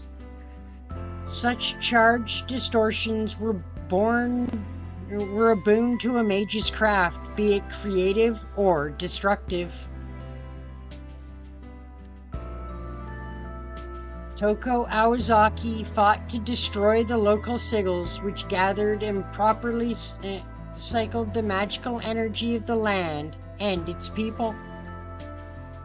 Soujyrou was able to gather that much from Aoko and Alice's conversation. Touko had already claimed 3 sigils. Only 2 remained. Any further losses would signal Aoko and Alice's defeat. In order to protect the remaining ones, they had to split up. Aoko lacked power, so she would need to borrow a ploy from Alice and head to the Tokawa sigil, which boasted the greatest local energy supply. Alice would go fully equipped to the sigil in Yashirogi.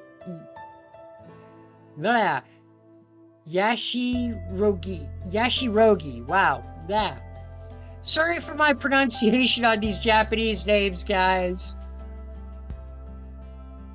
Free from constraints of civilized society, magecraft is most powerful at midnight. The young witch and the apprentice mage, each other wished each other luck before leaving the mansion.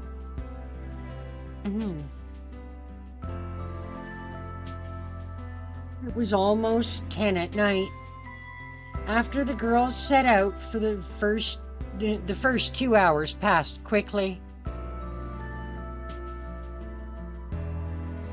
When Aoko was ready to head off, Soujyrou walked with her to the foyer. Neither had spoken a word to each other. She had departed without showing any sign of fear. It was difficult to tell whether she did not want to get him involved or whether she did not want to see him as a worthy ally in combat.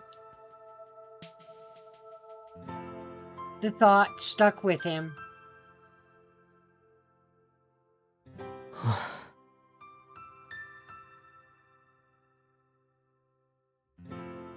He let out a long sigh.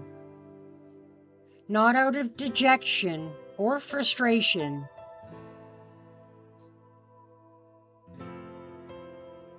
There was a Higurashi gotcha, but it only lasted 5 years. I see. I wasn't playing gotcha games 5 years ago.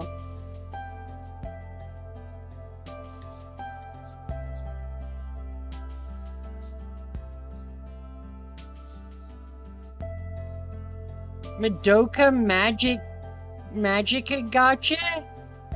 What's the Madoka Magica gotcha game about? Just out of curiosity. It was a mechanical, emotionless breath.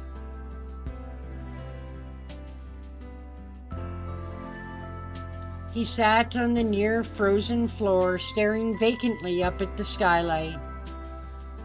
Moonlight peeked through the clouds.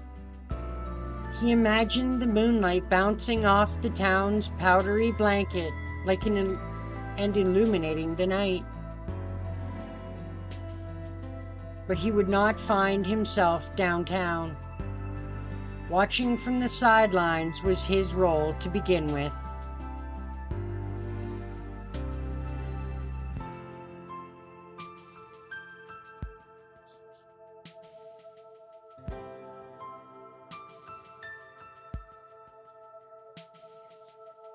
You battle witches or with witches? His roommates and he lived worlds apart. He could not keep up with them, and even if he did not show the same kind of will, he would remain on the sidelines. However, そうか。この手が必要な時はもうないのか。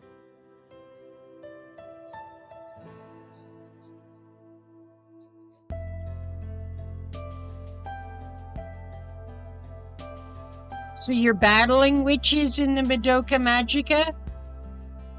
So the gotcha part, what kind of characters are you pulling for? Soujyrou looked up at the moon.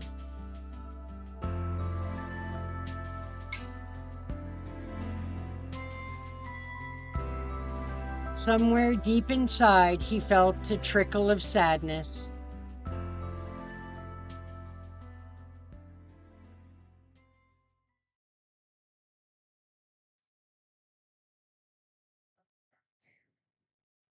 Veiled in white and cloaked in darkness, the park seemed like a forgotten memory. Not a soul was in sight. The night felt more enigmatic than usual, yet the air was clean enough to drink.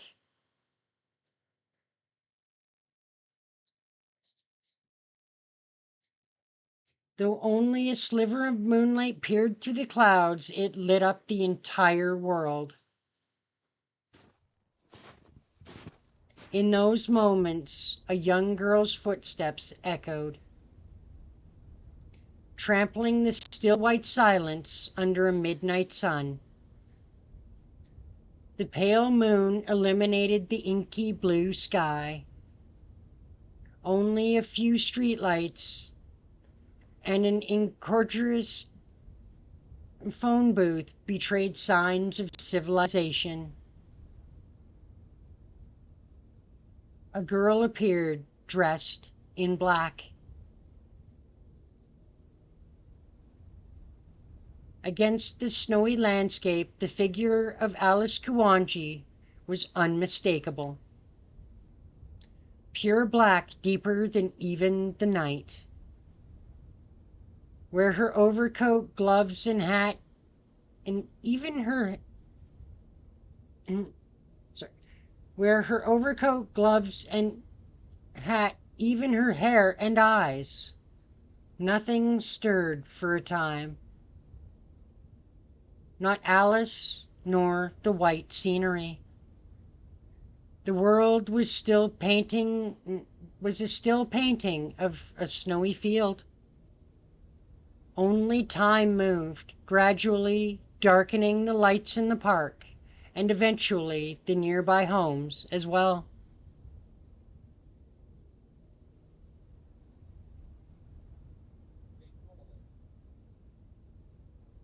Oh God, it's an anime too?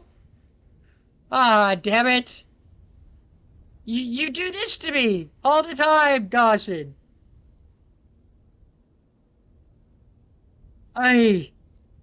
Huh.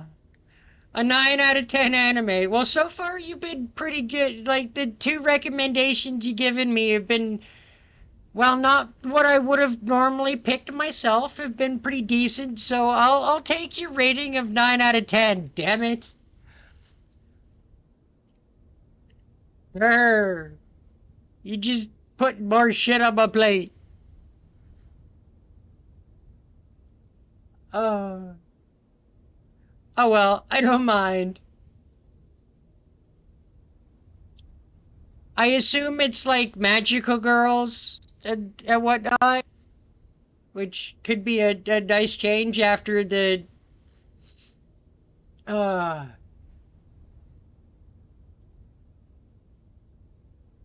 unbelievably depraved shit I'm kind of watching now. I mean, not this. I'm not talking like Witch of the Holy Night. I'm talking Parasite. It's kind of depraved. Not gonna lie. I have been feasting good. When it comes to anime, I have been feasting well. It's kinda nice for a change. Yashiguro was more modern and developed than Mizaki.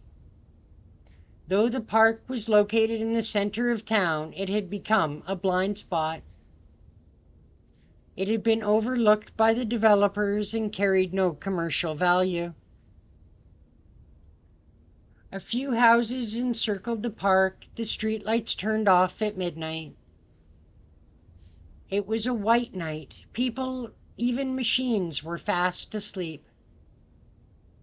私が先なのね。 Alice whispered, watching the streetlights slowly fade. She thought she heard a dog howl in the distance. Perhaps it was howling at the moon.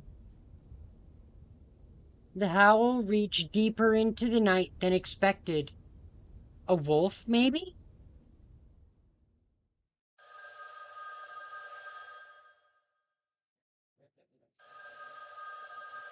Hello? Your phone is ringing. Do I remember the fingernail part in Higurashi? I'm going to be honest, probably not. There have been so many uses of the fingernail on various things that, oh God, I got to do something about this phone ringing. Just give me a second. Hold that thought, Dawson. It was perhaps the first time it had rung since Soujyrou moved into the mansion.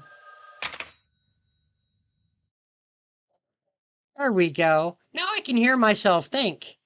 There have been so many fingernails on various mediums that in so many different animes that I'm not sure which one is which anymore. Hesitantly, he picked up the receiver and brought it to his ear. He heard nothing. He felt he had to say something, but could not think of what. Maybe something like, "Hello, Kawanji residence?" Or maybe, "You've reached the Aozaki residence?" While he was deep in thought, a voice as light as the air came through the receiver.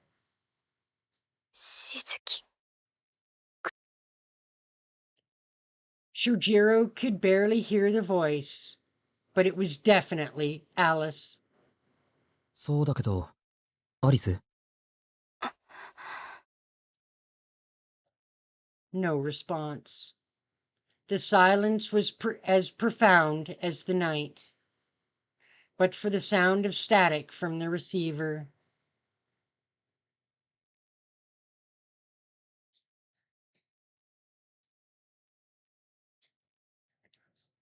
I honestly do not remember that one then. No, I don't. At least nothing's coming to mind anyway.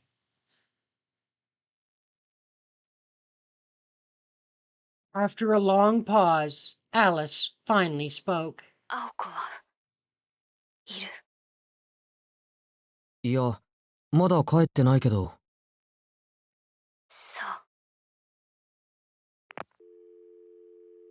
う。 With a click, the call ended. Soujyrou wondered if he had something to say, but could not respond in time.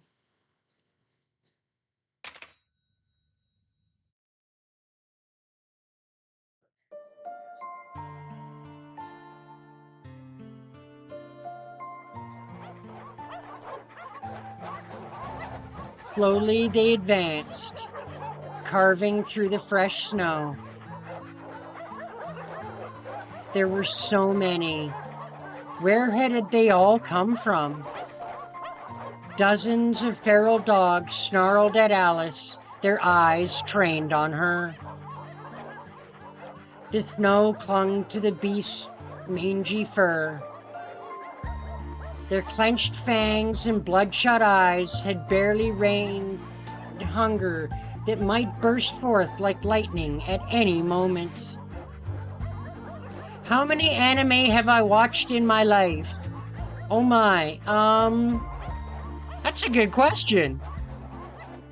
I don't think I've ever actually counted them all.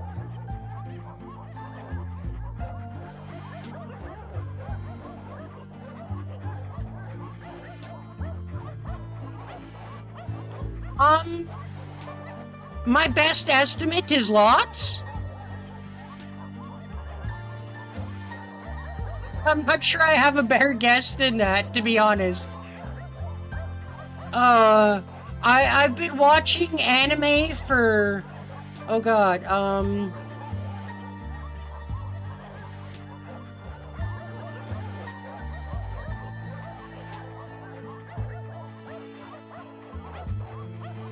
at least 2 decades? So, I mean, I've been watching anime for a good 20 years.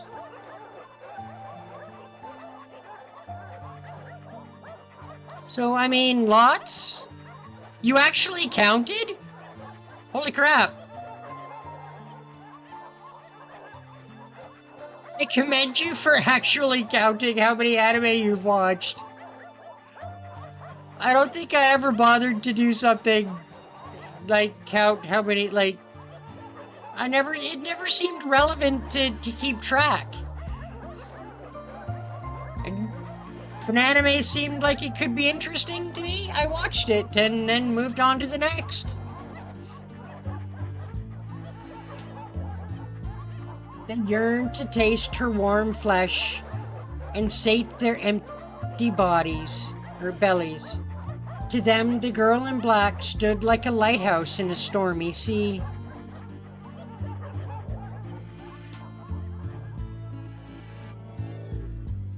He watched them disinterested.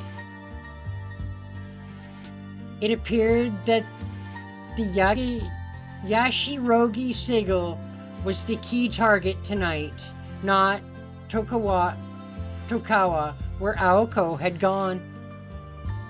Alice had always been unflappable, and the child's play before her was hardly about to change that.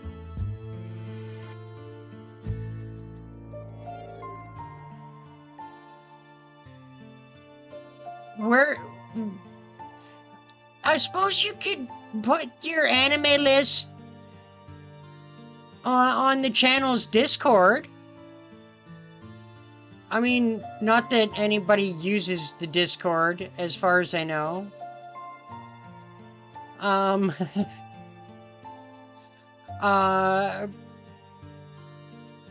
you could put the list as a comment to any of the posts that I've done, or as a comment to when the stream actually is done and the VOD goes to be archived. You can actually, if you want, put your list in the comments. If it'll let you. I don't know if it'll let you put that list that long in the, if it'll let you use that many characters for a comment. I haven't tried. "ひどい趣味。ここ数年で品が落ちたの?" You'll even rank each show that you've watched. Fair enough. I look forward to your list, Dawson. まあ、それならそれで嬉しいけど。これが地金なら、青崎との付き合いもいよいよ白紙に戻せるわ。Touko laughed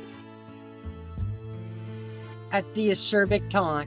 いやいや、これは不可抗力でね。安心しろ、アリス。間違っても私の趣味じゃない。Crunching through the fallen snow, Touko slowly came into view. She wore a moss-green coat that contrasted sharply with Alice's garb. A silk scarf warmed her neck. She stood tall, her hair short, striking a more valiant posture than any young man. After all,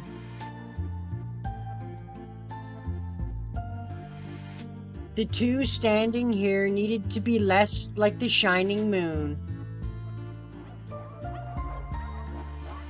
and more like the darkness surrounding it. The barking abated. Like servants in a royal court, they averted their eyes from their ruler, lest their eyes and hearts be plucked out. 久しぶりだね、アリス。トウコさんもお元気そうで。They stood about 12 feet apart. No love had been lost between them. Just two enemies, one who was to be victorious and one who was to fall. さて、どうしようか、アリス。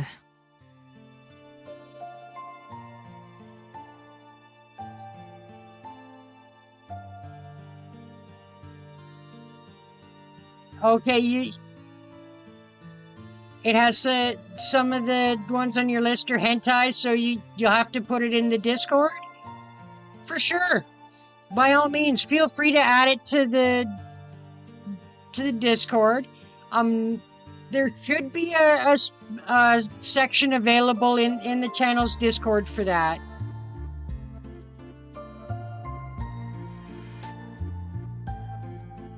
積もる話もある。君の近況にも興味がある。そもそも今回の件についていろいろと説明したくてたまらない。5分ほど時間を割いても構わないか？お断りよ。あなたと5分も話をしていたら、その隙に内臓まで売却されそう。That's alright.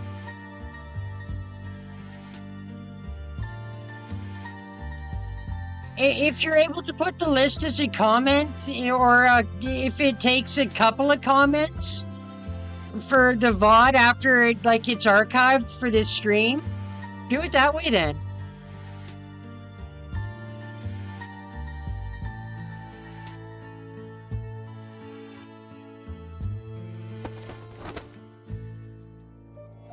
Following events unfolded quickly. Boldly and without a second thought, Alice pulled out a cat's bell from the seam of her mantle and dropped it. Diddle, diddle. The beginning of Alice Kawanji's magecraft, the start of a night of fairy. Aoko favored a quick draw approach, like something from a western. You showed Otaku Daiku in your list too?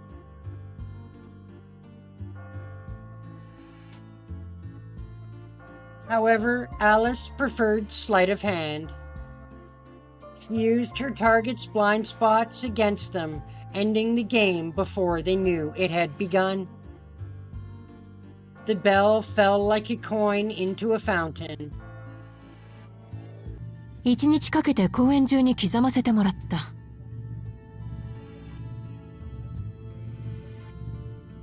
Yeah, but which one? この公園の道はレンガだからね。手間こそかかったが簡単な仕事だった。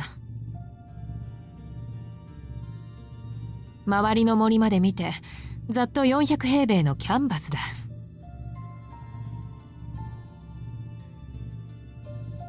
面白いだろ？今私たちは30万字以上のルーンの上にいる。Holy damn! 300,000 characters of runes? Holy shit.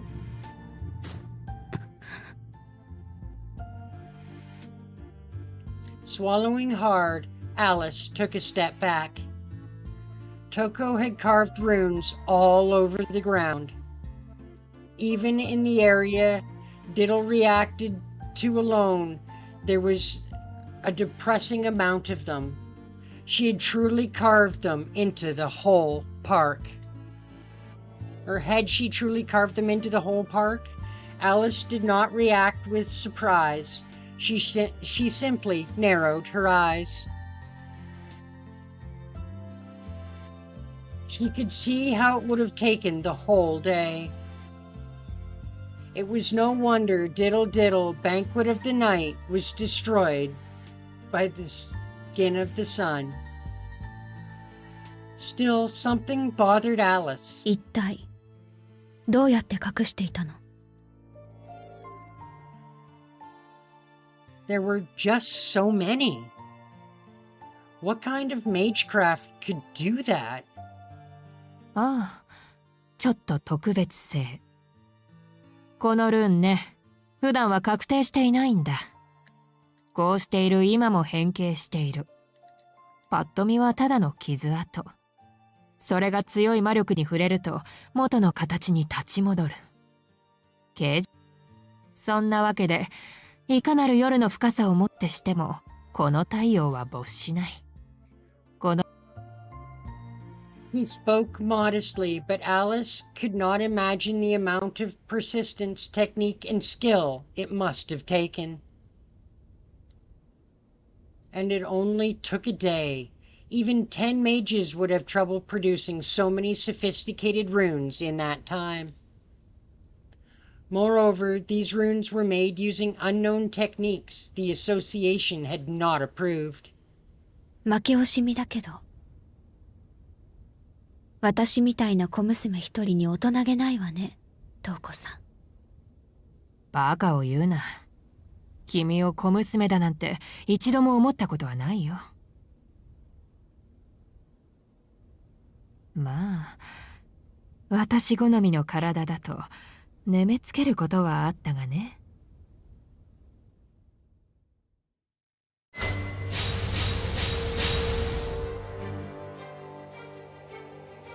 It happened in the blink of an eye. Alice cut off Touko's snide remark with a deadly stare.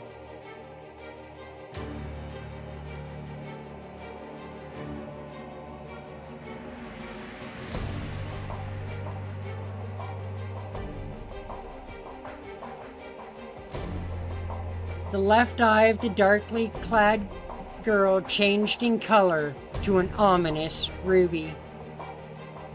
The speed of the incantation was phenomenal. Alice's mystic eyes of enthralling snared Touko. She had been the one to quite literally be taken captive by the girl's stare.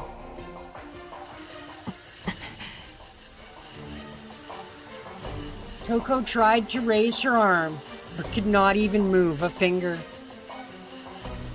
Alice's mystic eyes commanded absolute control, with no room for resistance. Only a person's internal organs were allowed the freedom to move. Since their organs still functioned, it was more precise to say that her eyes forbid the target from acting.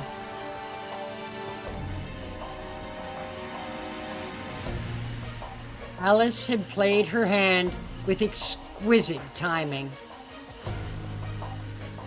It wasn't the speed of her eyes that had given her an edge. The deftness with which she wove her spell to exploit the briefest vulnerability is what made Alice a different caliber to other mages like Aoko. This witch who lived hidden to the modern era was more seasoned in magical battles than Touko Awazaki. だが残念。ディドルディドルが響かないのでは、魔眼のアクロスティック化はできないようだな。惜しいね。あの月目のプロイキッシャーなら、これで私の方はお手上げだったろうが。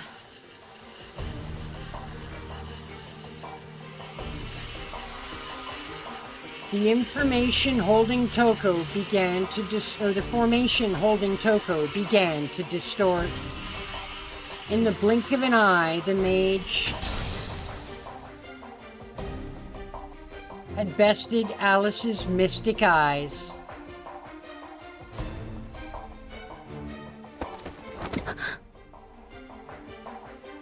Alice's black outfit fluttered in the wind. She turned so she was not facing Touko head-on to the mage.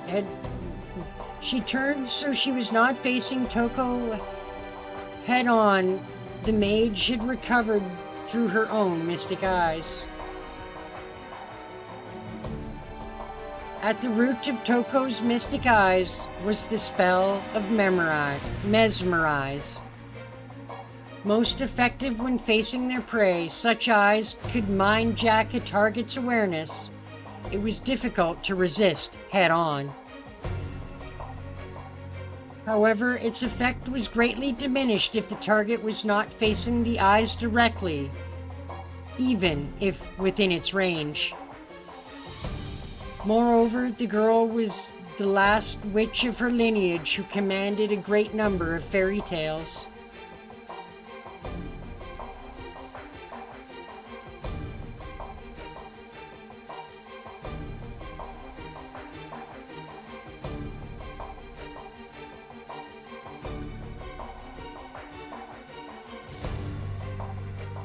Okay, so it's in the Come Chat with Daikun and Ari-chan, RE4 localization. Alright. I'll have to check out your list.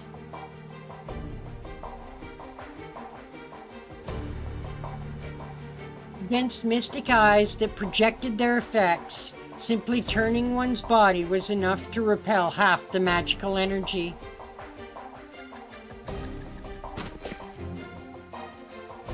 Like Alice's eyes, Touko's could also disable actions. Alice had escaped by the skin of her teeth. The damage she'd suffered was the weight of a twig in a forest. She just had to let the energy pass through.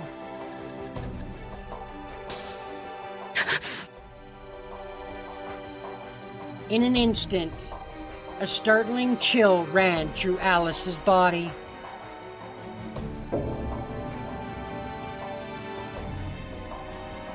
This was a problem. The touch of death ran up her spine. She glared at the mage before her as blue rubber balls flowed out from beneath her overcoat.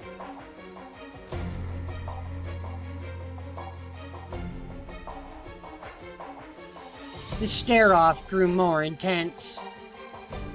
Alice glared harder, resisting Touko's mystic eyes with her own.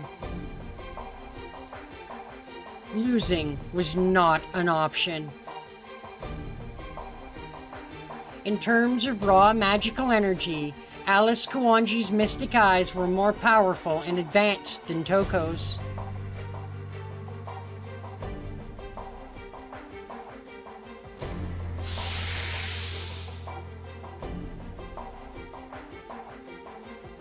Surely nobody could beat her. And yet, her unfiltered stock of magical energy, stifled by old-fashioned values, was no match for Touko's madness. Deeper within her eyes, somehow the eyes revealed a sealed power.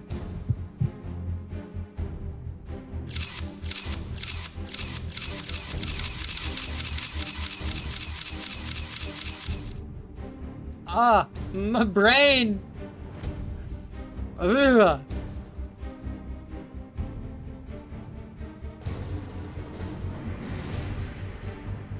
I might take a look at the end of the stream, yeah. I mean, I might have dinner first, depending on how much longer the stream goes. Inside the crystalline lens of the mage's left iris was a bottomless pit.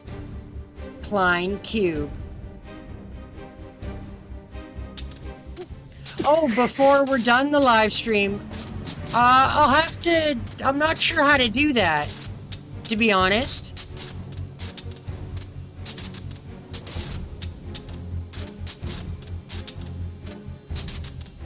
Alice winced in pain.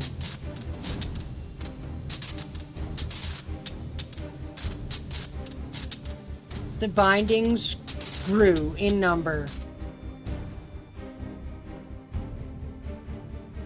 So many mystic eyes, thousands perhaps, and all fixed on Alice.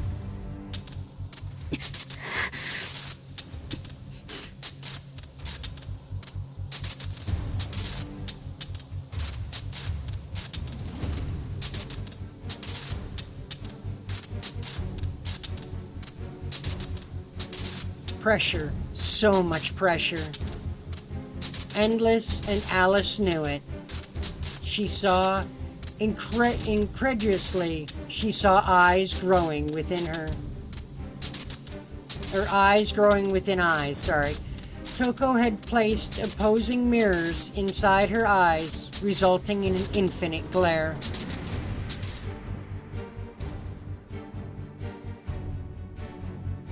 It was the act of a madwoman creating mystic eyes within mystic eyes. She could even control the resulting chaos caused by all the copies.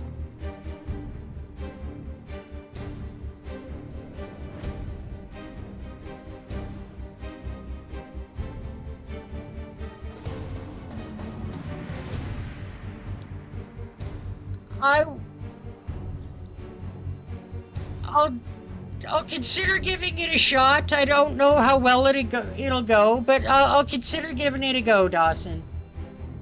I'm just not sure entirely of what process I'd have to use. So I tell you what, I'll do some playing around, and I'll go looking at it at the end of next stream if I can figure it out. Does that work?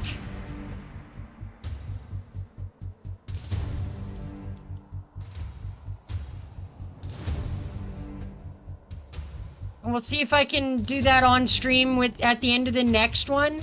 But let me do some playing around with my OBS and whatnot, and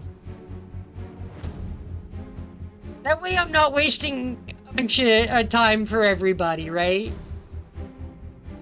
Well, I try and figure out how to make stuff do what I want it to do. I'll figure it out, and then I'll do it at the end of next stream. All right. You're good with that? That works. Her insanity knew no bounds.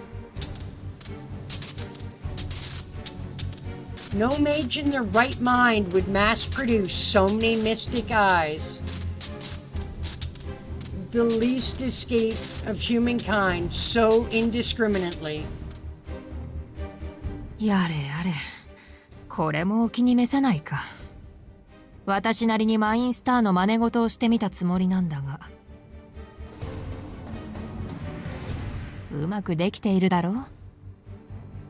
君の悪路のように希少な神秘で現実をねじ曲げるのではなく、量産した神秘で現実をねじ伏せる。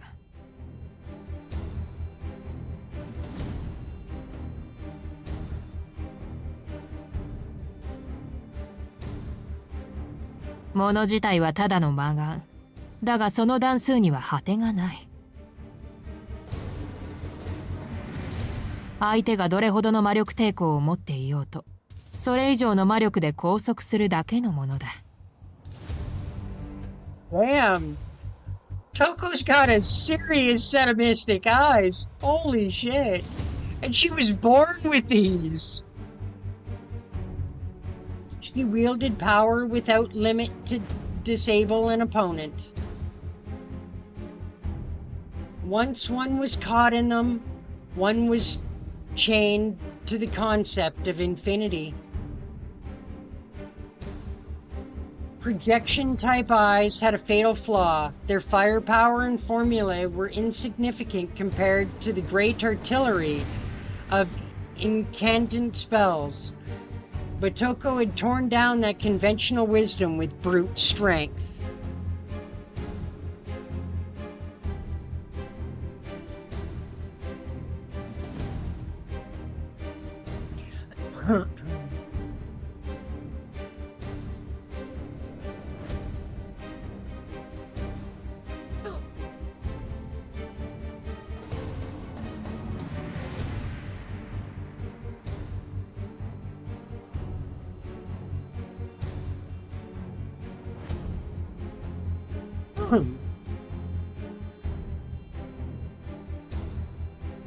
You mean just take a look at your list on stream, not actually let the video play? Is what you're saying?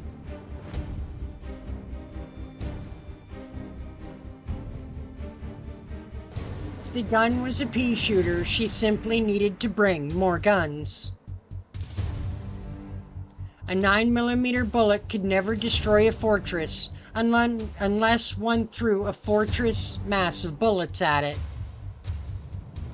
The principle was brutishly simple, but in the world of magecraft where concepts decided supremacy, Touko's literative mystic eyes were the perfect weapon. The target would be bound until she closed her eyes. In theory, at least, the effects were infinite. No amount of magical energy could ever overcome it, so it was utterly futile to resist using magical energy.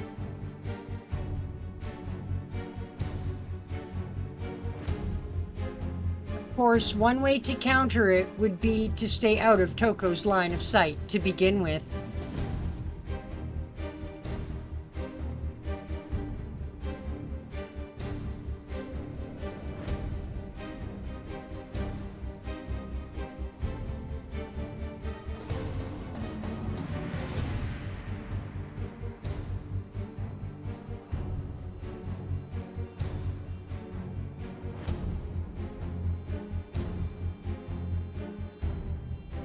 Yeah, I think I get what you're saying, Dawson.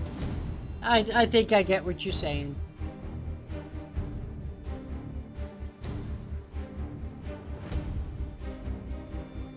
The standard tactic against Mystic Eyes was to defeat the user before they were aware of you. There was, however, another way. It was simpler than one might think. ともあれ、これで詰みだ。何か言い残すことは？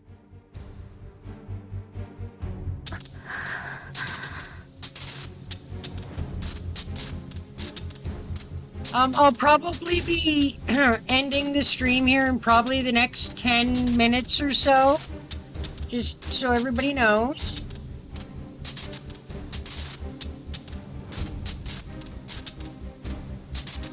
Alice could no longer see her enemy. Touko's infinite eyes had bound her.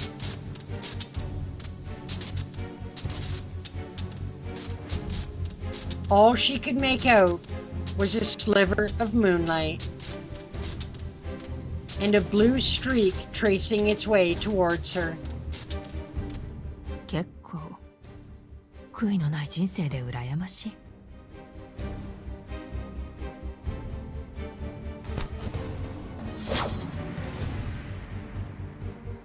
He drew a rune in the air, unleashing a shockwave to tear flesh asunder.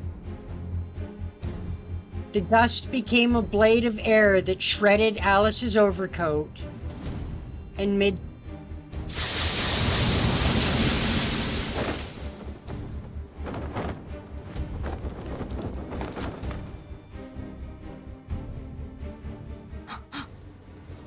Oh, Alice got away!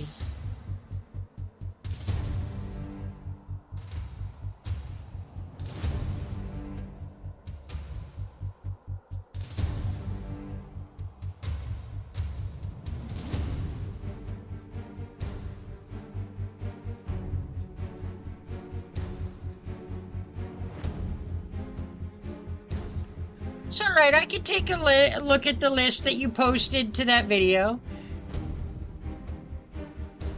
Blue feathers flittered all around.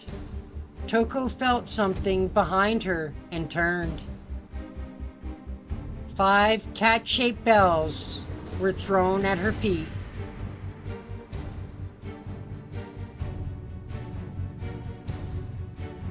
And just as quickly, they shattered to pieces.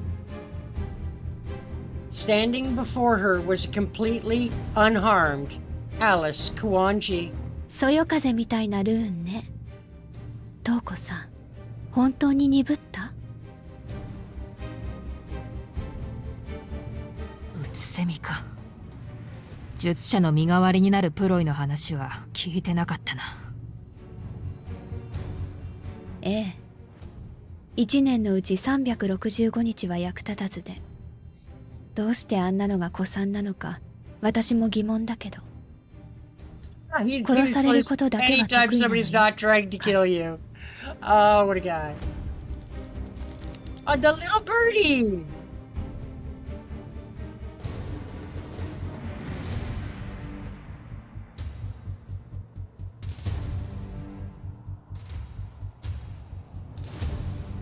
I am glad you were one of my first yokais as well.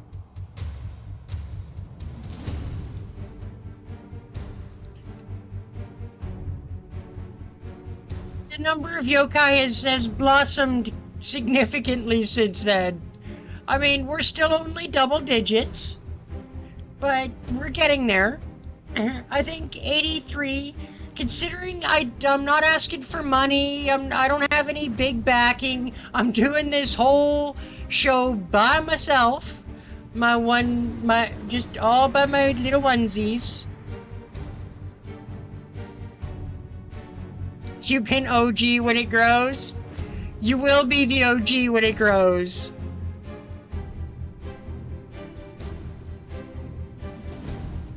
As if responding to Alice's words, the bird began chirping frantically. An anonymous sacrifice. Who killed Cock Robin echoed in the night, sung out of tune. ああ、そんな歌もあったな。だがあれは一度に1回しか殺されない。2度目はないし、あったとしても。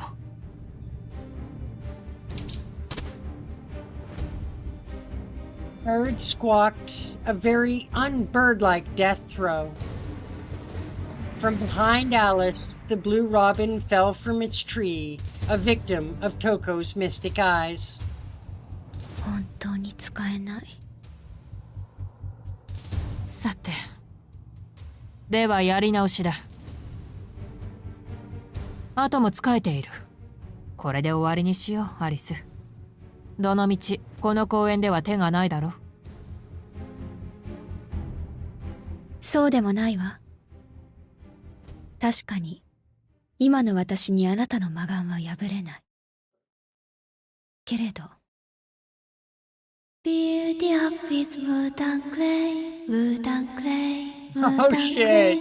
Beauty up is wood and clay, my fair lady. The song came from the depths of the earth, stirring a mighty quake to mark the birth of something gargantuan.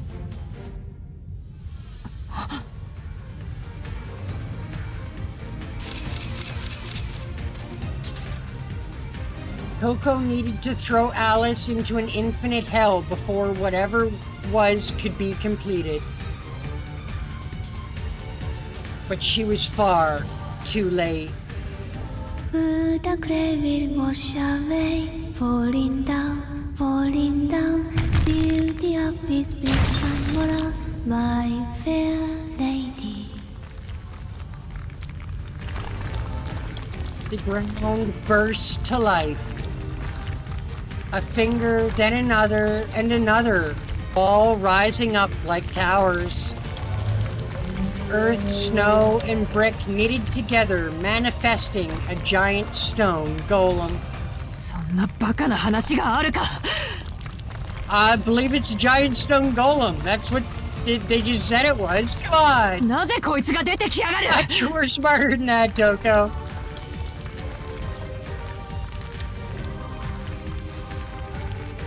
Touko was so angry and confused she could barely gather her thoughts.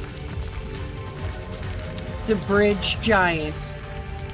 The monster from the Maester's fairy tales rose from the ground, ruining Touko's plan. The giant was extremely powerful, but could only be summoned under one condition. It must be in proximity to a natural river. That was the monster's one and only condition. But this park was nowhere near one. On top of that, it was rising up directly between Touko and Alice, mid-battle. あら。あるでしょう。すぐそこに。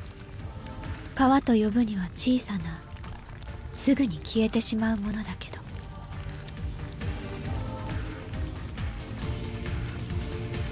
Touko lowered her gaze. I'm on chapter 10. At least that, yeah, I'm on chapter 10. That's what it said when I went to the next episode at the beginning of the stream. Well, I guess it was maybe 20-30 minutes in, but yeah, chapter 10. She was standing in a puddle of water. The scarred red mage was dumbfounded. That's why Alice had used Diddle Diddle before. Well, the bells could be replenished. They were valuable to Alice. And she spent 5. Throwing them in an intentional line for the sun runes to destroy. From there, 雪解けの流水か。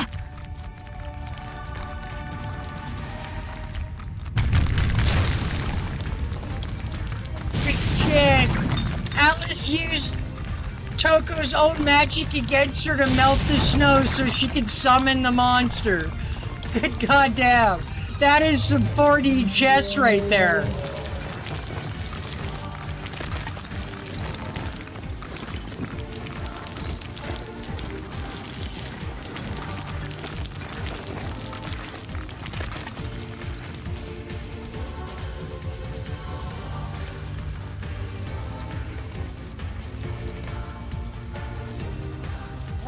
Okay, I mean, it said chapter 10, so...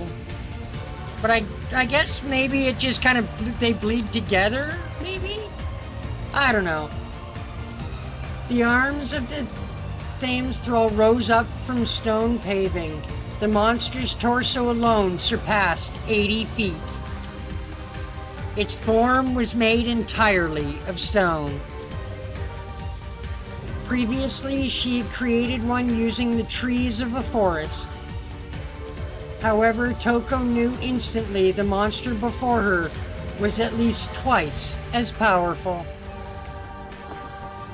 止まれ。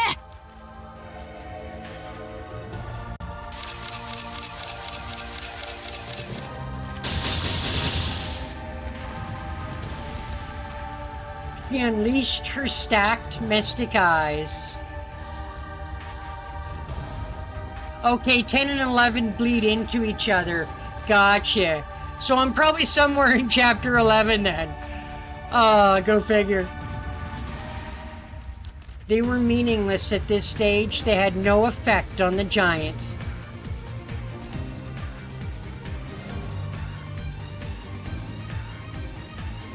As said, mystic eyes can be countered in two ways. The first is to hide oneself from view of the mage. That was the standard response. The other way, however, was devilishly simple, yet 100% effective. In fact, it's less of a way and more of a fact. Oh, is it the longest chapter? Damn. Mystic eyes target by focusing on them. However, what if the target was too large to focus on entirely? Then your mystic eyes wouldn't work, would they?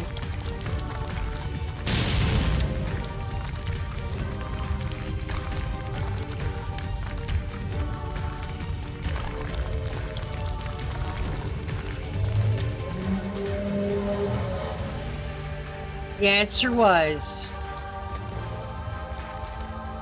one could barely stop a single arm. The giant, unfazed, raised its right arm and swung down onto the ground, destroying thousands of runes.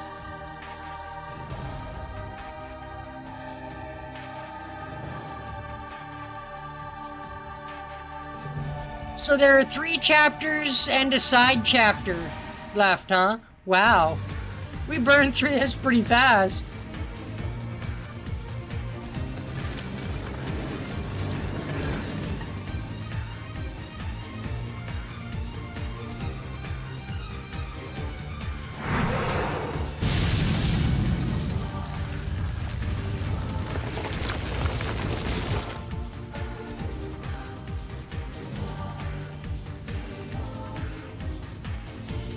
Demolished stones were then absorbed into its arm, adding to its mass.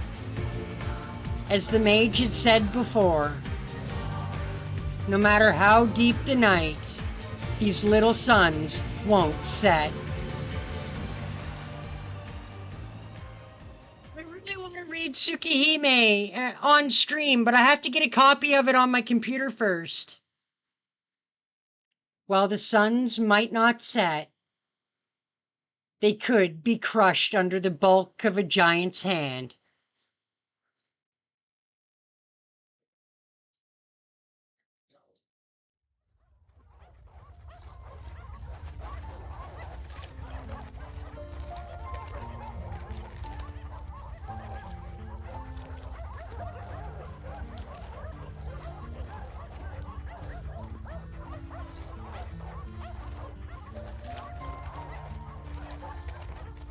The victor of the battle was decided. Touko Awazaki closed her eyes and prepared to escape. The stray dogs began to whine, fearful of the hulking figure before them. 参ったな。私ではマインスターには勝てなかったか。Yeah? Like I said, I have to get a copy of it on computer first. And I don't think that it has been put on Steam yet. I'll have to check Epic and a couple other platforms on computer, see if I can find it. まあ、そのあたりは今後の課題としよう。呆れた。逃げられると思っているの？トウコさん。まさかそこまで鈍ってはいないよ、アリス。第一、逃げるとしたらそれは私の方じゃないからね。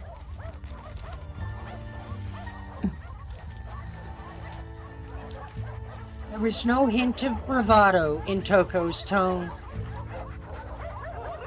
Even the face of the Titan had no means of harming her confidence. Was unshakable. The reason being... ま、前座は終わりだ。来い、ベオ。This was no longer a battle of skill. A fight for survival had begun.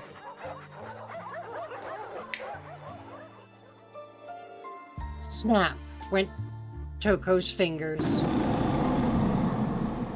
In response, the beautiful high-pitched melody floated upward to the moon. It echoed all around them. The spiral howl dredged up ancient primal memories.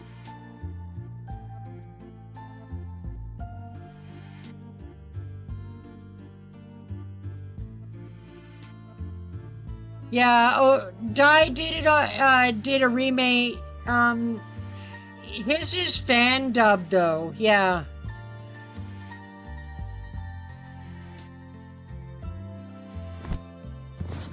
Source emerged from the shadows and landed next to the mage.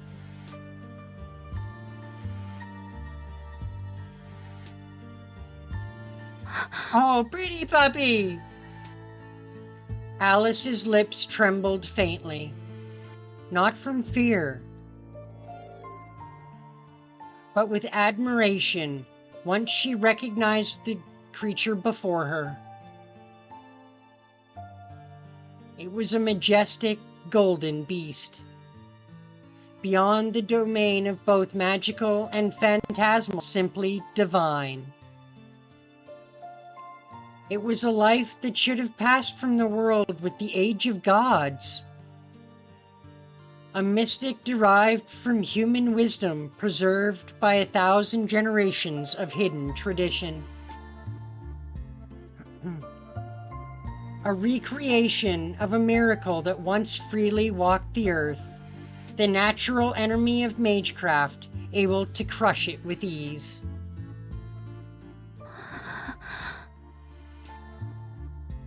Quiet resignation settled over Alice's face.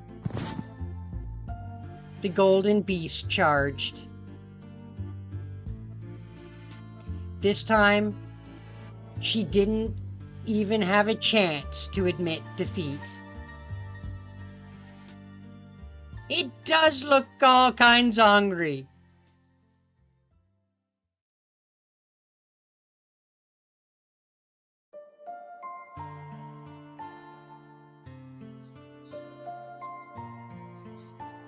All right, well, we're gonna end it here. I know it's kind of a cliffhanger. I want to know what the heck happened. Did it kill Alice, or is she about to die? Kind of. Don't spoil anything, Dawson. But yeah, we're gonna end it here. I have an episode of Fate Samurai Remnant coming out tomorrow, so be watching for that. One Piece on Friday.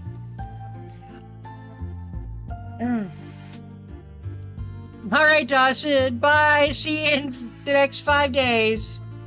Alright, everyone. Thanks for coming to the stream. We'll see you in the next one. Bye for meow.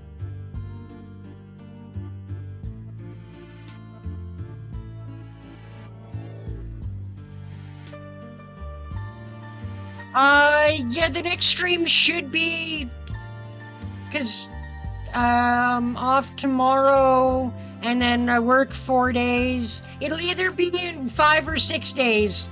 I just have to figure out which is more convenient.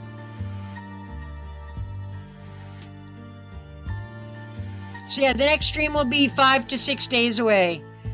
Okay, alright, bye everyone!